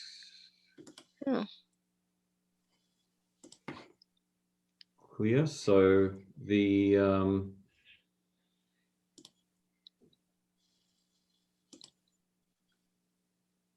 you can see the driveway curves from the property line or flares out towards the side yards. The driveway itself down the side yard to the carriage house isn't impact. There's still adequate room between the edge, new edge of the building and the property line for vehicles to get down the back of the property. Yeah, sorry, that's not what I was referring to, but I totally see what you're talking about. I was wanted to confirm that the encroachment on the front of the building, or yeah, I guess it would be in the front of the building, where the garage is. The encroachment was on that part of the proposed driveway. I wasn't referring to the proposed driveway back to the carriage house. Okay. Yeah, so that That's correct. I'm reading that properly. Okay, thank you. So Councillor Van Elfen, I will go back to you to bring forward a recommendation, please. Thank you, Madam Mayor. That development variance permit DVP 20-010 to vary sections 10.3.6 I of the zoning bylaw, minimum front setback from 6.0 meters to 5.48 meters at 5212 Woods Avenue, legally described as Lot B, District Lot 488, ODYD, Plan EPP 81500 be approved. Thank you. Seconder. Councillor Carlson, thank you. And any further discussion on this? Councillor Trainer. I just have a couple comments. I'm kind of struggling with this one a bit. I mean, in the scheme of things, it doesn't really have a big impact. It's not really going to affect the community or the surrounding neighborhood at all. But at the same time, 0.5 meter, you know, that is quite significant when you're asking for a variance.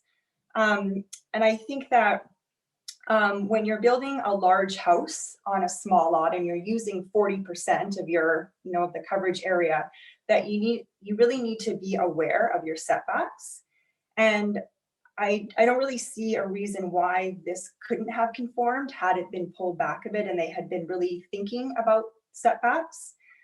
There's no real issues with this lot, like it's completely flat. And a lot of times when we do allow variances, it's because there's some kind of topography issue or something else that, you know, really warrants it, not approving something after it's already been built. And I kind of just worry that if we continue to see these kind of variances, you know, even though they are quite small, that there will be no real incentive for home builders to follow the rules. There is a lot of other homes being built around Summerland, and, you know, people go out of their way to make sure that they're, especially when they're building a very large home on a smaller piece of property, that they conform to that.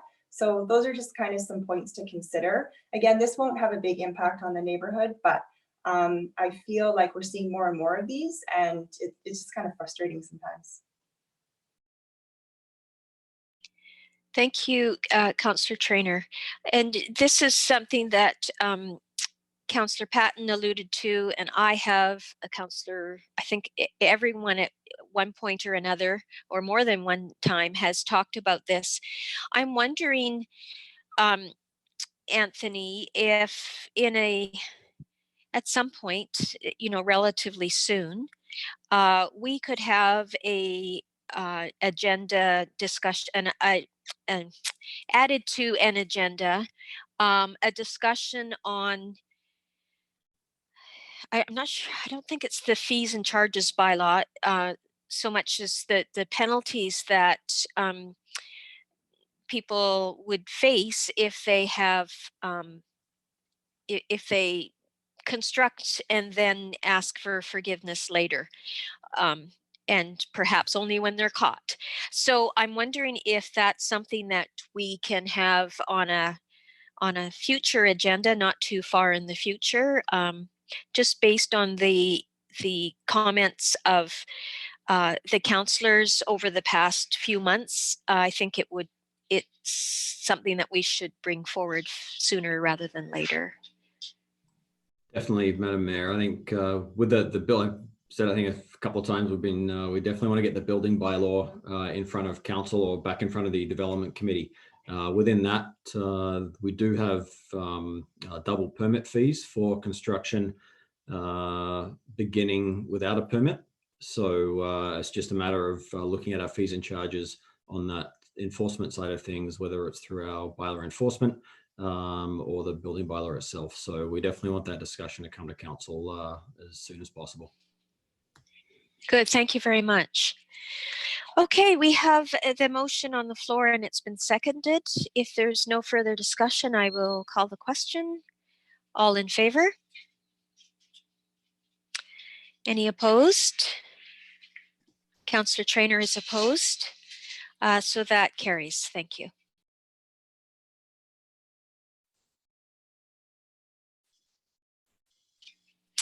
On to item 8.4, Development Services Monthly Report for April 2020. CAO?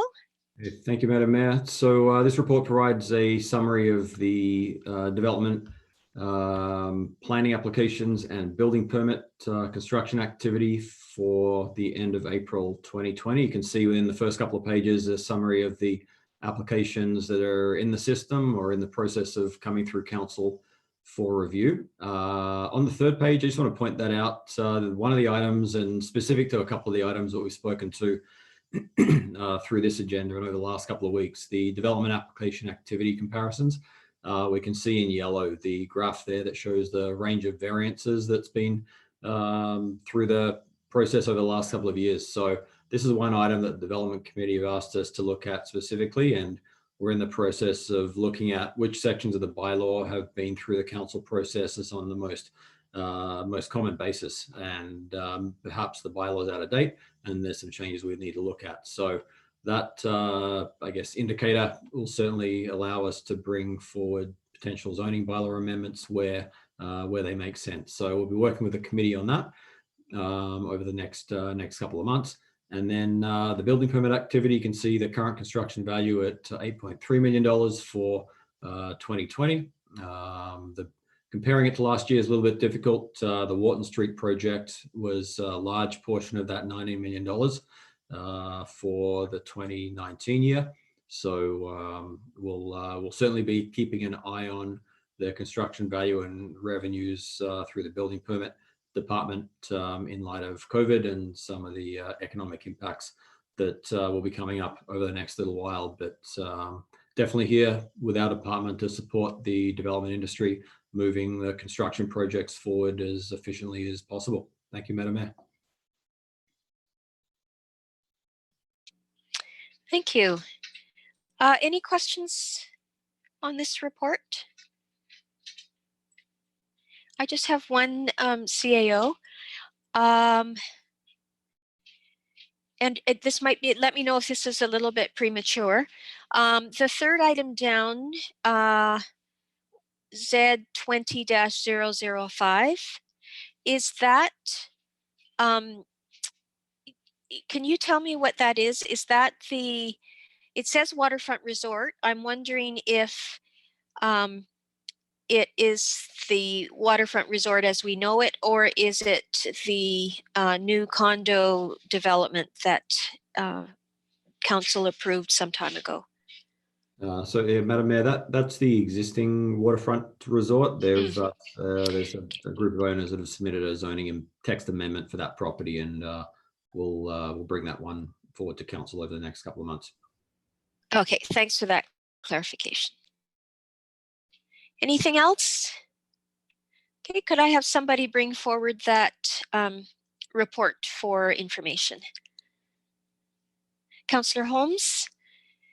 Councillor Patton is seconded. Any further discussion? All in favor?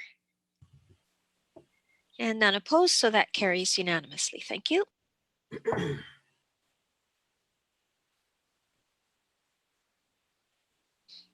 On to 9.1, 2020 Water Rates Amendment Bylaw. And I guess this is for Mr. Svetlichny. Are you still here, David? I'm still here, Madam Mayor. Yay, thank you. Go ahead. So thank you, Madam Mayor. Council discussed the impact of the COVID-19 pandemic, not only on the district's financial situation, but also the financial impact to Summerland residents. at the special meeting of council on April 17th, 2020. Now, at that meeting, council passed two resolutions. One, that staff extend the 10% utility billing discount until December 31st. And the second one was that a 25% rate reduction be applied to commercial, municipal, and residential water rates for July and August of 2020. And further, that a 25% reduction in agricultural and domestic second service rates, but not including the tiered rates, be applied for 2020. So the overall financial impact to the water utility related to the two adopted council resolutions totals approximately $441,000 in reduced revenues for fiscal 2020 for the district. That's approximately a 12.75% revenue decrease from the originally adopted financial plan. An agricultural property, now we're now moving to the residents themselves and commercial property owners. An agricultural property with 5 arable acres will see its 2020 annual irrigation invoice reduced by $241.10. Furthermore, by extending the discount date to December 31st, an agricultural water user will have an additional 4 months to access that 10% discount. So for a property with 5 arable acres, this discount equates to $72.34. So overall, for 2020, an overall agricultural property with 5 arable acres will see an estimated cost savings and payment deferrals totaling $313.44 in 2020. When we look at a residential and commercial properties, they'll see a monthly decrease in their base fees of $9.94 for the 2 months of July and August, so just about $20.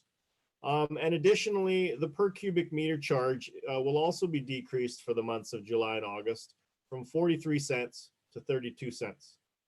A home or business that uses about 75 cubic meters in both July and August will see an estimated consumption savings of about $16.50. And a potential discount deferral estimated at $217.32. So overall, a commercial or residential property will see estimated cost savings and payment deferrals totaling $253.70 in 2020. Now, with that being said, although council has extended the 10% discount, those residents that have the financial means to pay their monthly utility bills are strongly encouraged to continue making these monthly payments. This will help ensure that the district can continue to pay our own bills, which will then help ensure we can continue to provide services to the residents of Summerland. The proposed water rate amendment bylaw is in front of council and is recommended for first 3 readings and adoption. And that concludes my report. Thank you, David. Any questions? Okay, could I have someone bring forward this water utilities and water rates amendment, please? Councillor Van Elfen. Thank you, Madam Mayor.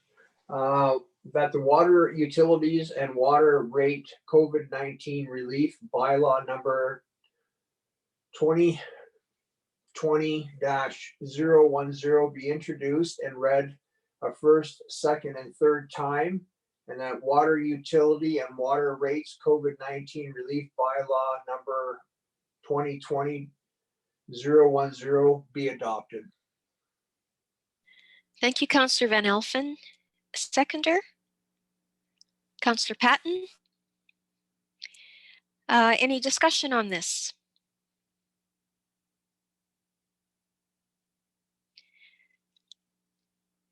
I'd just like to say that here's yet another reason to make your Make Water Work pledge in Summerland this year.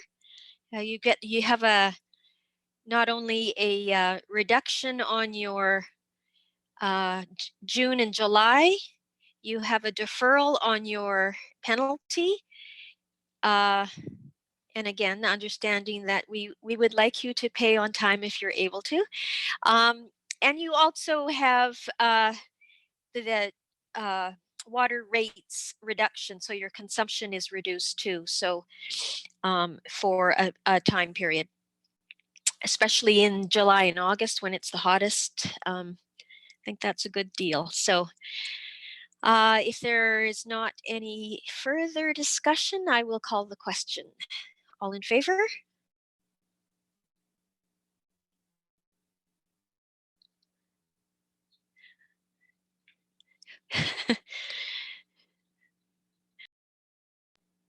Okay, has everyone put up their hands? There seemed to be a delay. Good, thank you. And there are none opposed, so that carries unanimously. Thank you. Thank you, David. You're welcome. Okay, next on our agenda is 9.2 Distributed Generation Program. And is this for Jeremy or are you, yes, for Jeremy Storvold. Whenever you're ready, Jeremy. Thank you, Madam Mayor. This report is just provided to Council for information. It is regarding the distributed electricity generation project agreement between the District of Summerland and Electromotion Energy Corporation. The agreement was in place for 6 years and expired in March. Since this agreement was put in place back in 2014, Summerland has developed a distributed generation program. So that's a net metering program, which is open to all residential customers. So this agreement with Electromotion is not necessary anymore because we have a program that's available to everyone, but is provided for your information if you have any questions. Thank you. Council, questions of our electrical utility general manager? Councillor Patton and then Councillor Holmes. Thank you. Thank you, Madam Mayor. Jeremy, is this going to have a large effect on our net metering right now, or are we going to be looking at another partner in regards to this? It's not going to affect the net metering program much at all. Right now, there are 2 customers for Electromotion that are in Summerland, and our net metering program at this point covers, I haven't checked the numbers recently, but I wouldn't be surprised if there's about 40-ish connected customers. So they make a pretty small contingent of the existing net metering. Thank you very much. Councillor Holmes? Yeah, thank you. Is the distributed generating program the same thing as the net metering program? Yes, it is. Yeah. So I thought that was only for residents. It is. It's for residential customers. Oh, okay. Oh, so this would be if EME customers would be in residences, but it wouldn't apply if they were in businesses. That's correct. Okay.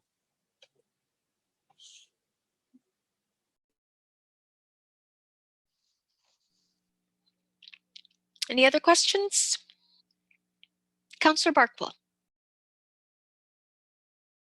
Would the potential benefits of this technology, we'll call it, be greater if your power consumption in a location was greater? I'm just wondering about whether there will we could potentially have an industrial or commercial user requesting to install a Electromotion machine because it makes sense for them.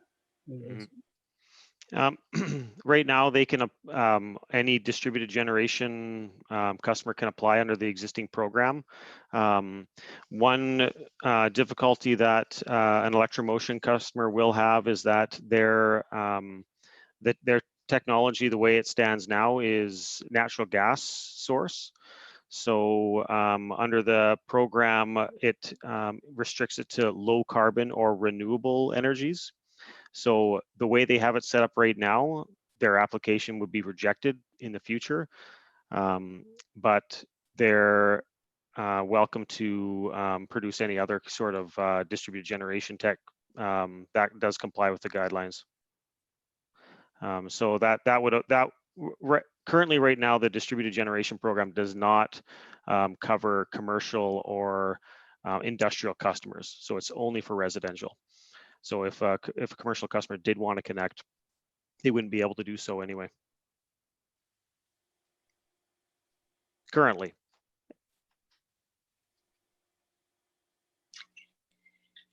Okay, any other questions?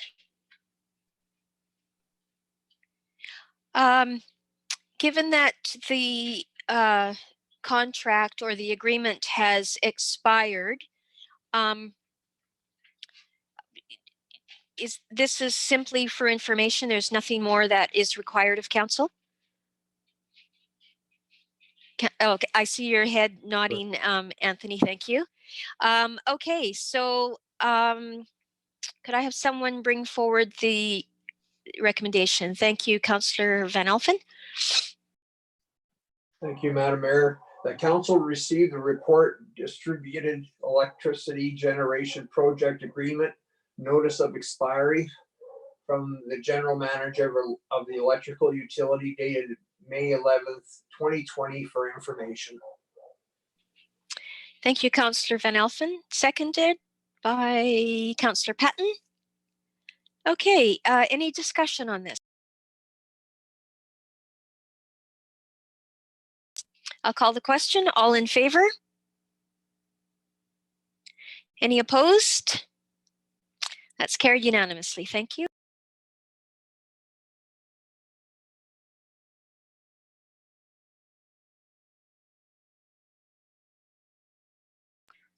Okay, next up is 9.3 Trans-Canada Trail Maintenance MOU. I think this is for Lori Mullen, is it? Anthony, thank you. Thank you, Madam Mayor. Can you hear me okay? Yes. This is a quick report to Council regarding an opportunity for Trans-Canada Trail maintenance. The section of the trail referenced in this report is from the trailhead at Fenwick and Fife through to the trailhead at the Summerland Rodeo grounds. In previous years, this trail has been maintained by local volunteer groups. There hasn't been a dedicated maintenance plan or program or oversight since 2017.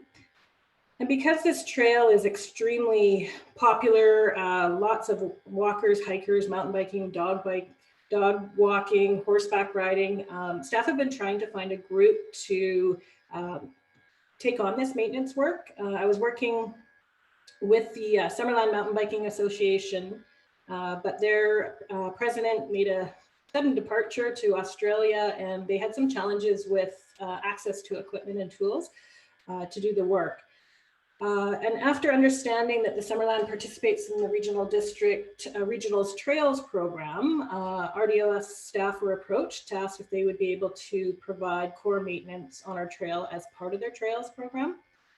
The RDOS has a maintenance agreement with the province and is responsible for various other sections of the Trans-Canada KVR Trail throughout the South Okanagan, including a section of west of Summerland. The RDOS has agreed to commit to biannual assistance on trail maintenance, which is consistent with their trail maintenance schedule. And by utilizing the RDOS crews, this will allow us for sustainable access to labor support, as well as consistent trail maintenance standards across the region. The Memorandum of Understanding outlines the general maintenance responsibilities of RDOS staff and the District of Summerland staff, as well as partnership opportunities for collaboration on major projects and repair.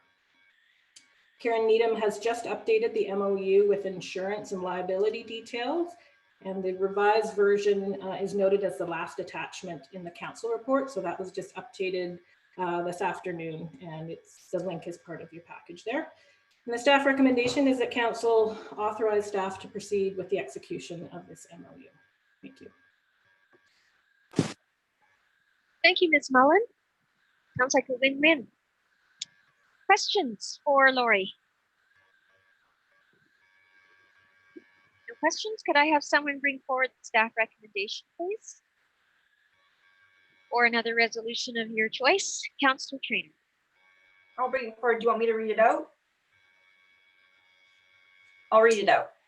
That council authorize staff to sign a memorandum of understanding between the District of Summerland and the Regional District of the Okanagan-Similkameen for trail maintenance on the Trans-Canada Trail between the trailheads of Fife Road and the Summerland Rodeo grounds. Thank you, Councillor Trainer. Seconder? Councillor Patton? Okay, that's on the floor now. Any further discussion?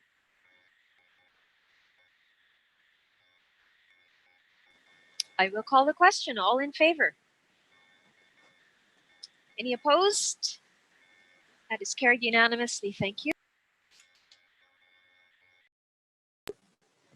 Next up is 9.4, snow survey results update. And I guess this is for Chris Johnson. Thank you. Thank you, Madam Mayor. Yeah, this report is to bring an update to council on the latest snow survey results for our watershed. In the report, you'll see the readings as of May 1st for headwaters were 67% above below historical average, or of historical average, sorry.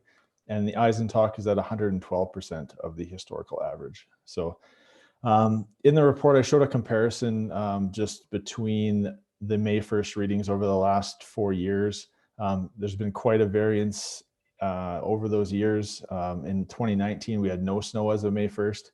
And in 2018, when we seen flooding in both of our creeks, in Trout Creek and in Eneas Creek, we had levels over of 270% for headwaters and 243% for Eisentalk. So yeah, as far as this year, the flood potential is relatively low. We've had very good weather. Snowpack is one minor component of flood risk and flood potential going into freshet. Major contributors to that are the weather, whether it's a severe hot spell that we get in the spring, or if we get significant precipitation during this time. So luckily, so far in 2020, we've seen relatively mild temperatures, enough to create some decent melting up in the watershed, and not a lot of precipitation to add on top of that. So everything so far is looking pretty good. Just an update on what is spilling right now. In Trout Creek system, as of May 1st, we only had one reservoir, Crescent Dam, that was spilling. But as of today, Thirsk and Headwaters 2 are also spilling on the Trout Creek side. And then on the Eneas Creek side, Garnet Dam wasn't quite spilling this morning, as we expected by mid-May that it would, and that it'll likely spill later this week, either tomorrow or on Wednesday. So see a slight increase in flows on that side, but again, nothing drastic based on the forecast that we see coming forward. So if there are any questions from council, I'll take those now.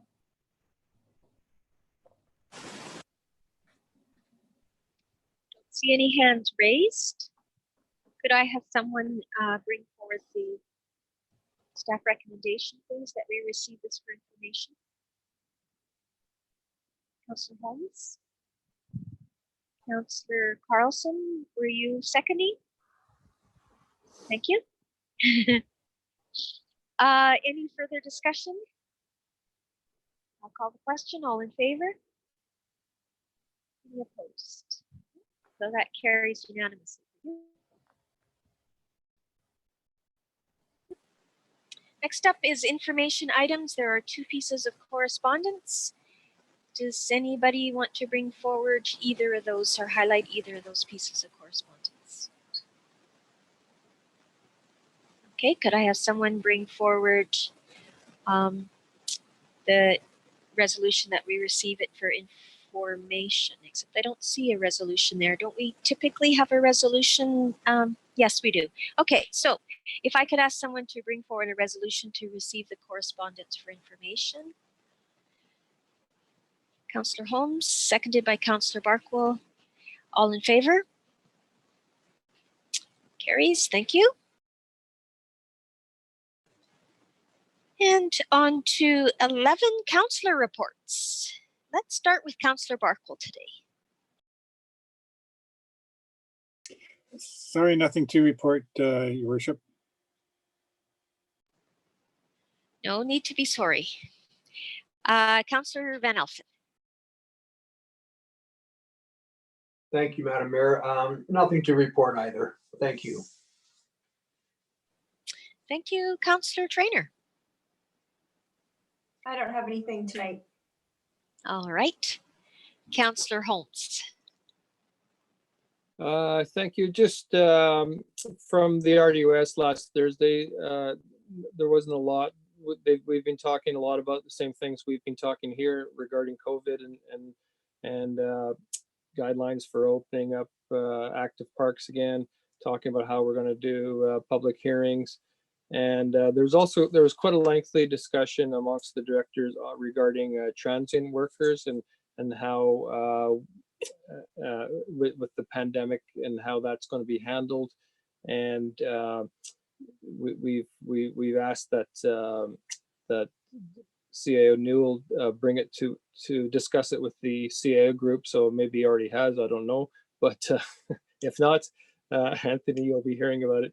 So it's a concern throughout the region, really. So it's as it could be here as the situation moves further north, you know. So that's something we might have to deal with at some point. That's it.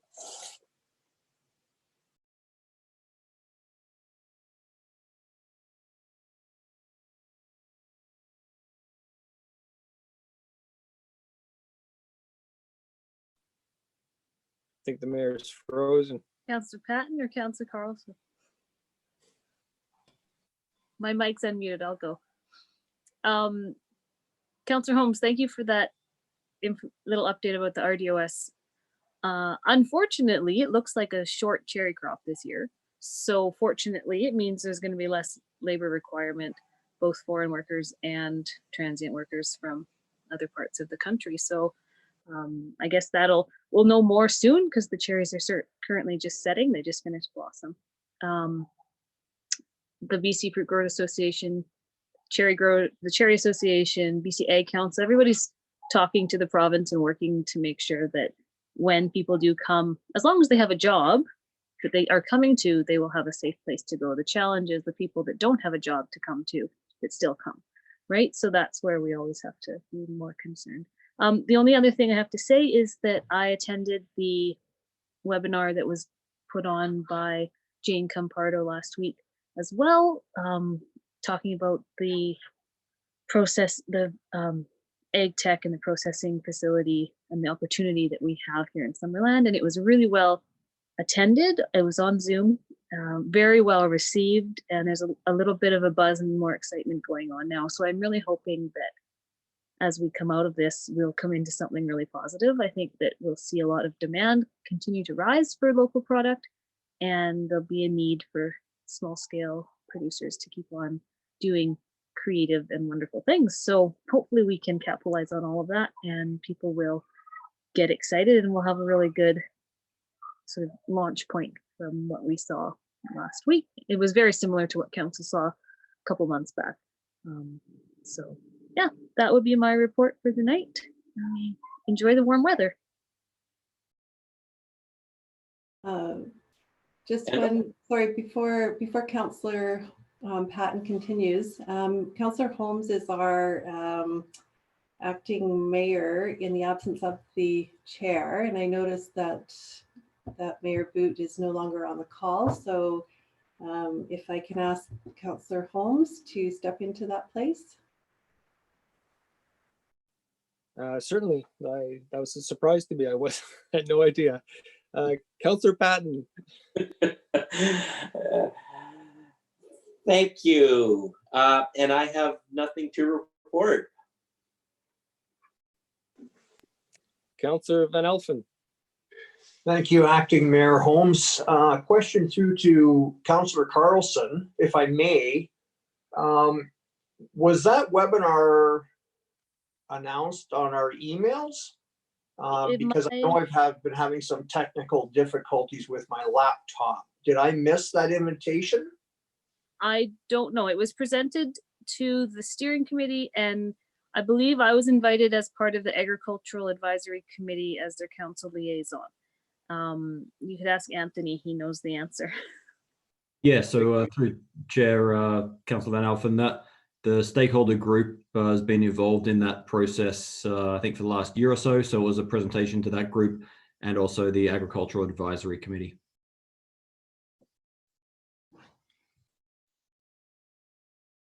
Okay, anybody else? Everybody had a go? Then we just need a resolution to close the meeting to the public. And I would, Councillor Van Elfen, Councillor Patton, all in favor? And that's carried. And I think we should try and get Tony back. Okay, I just tried to forward her the meeting invite again, which she's having a few technical difficulties trying to get back on. And go no longer live on YouTube. Goodbye, audience. Be well.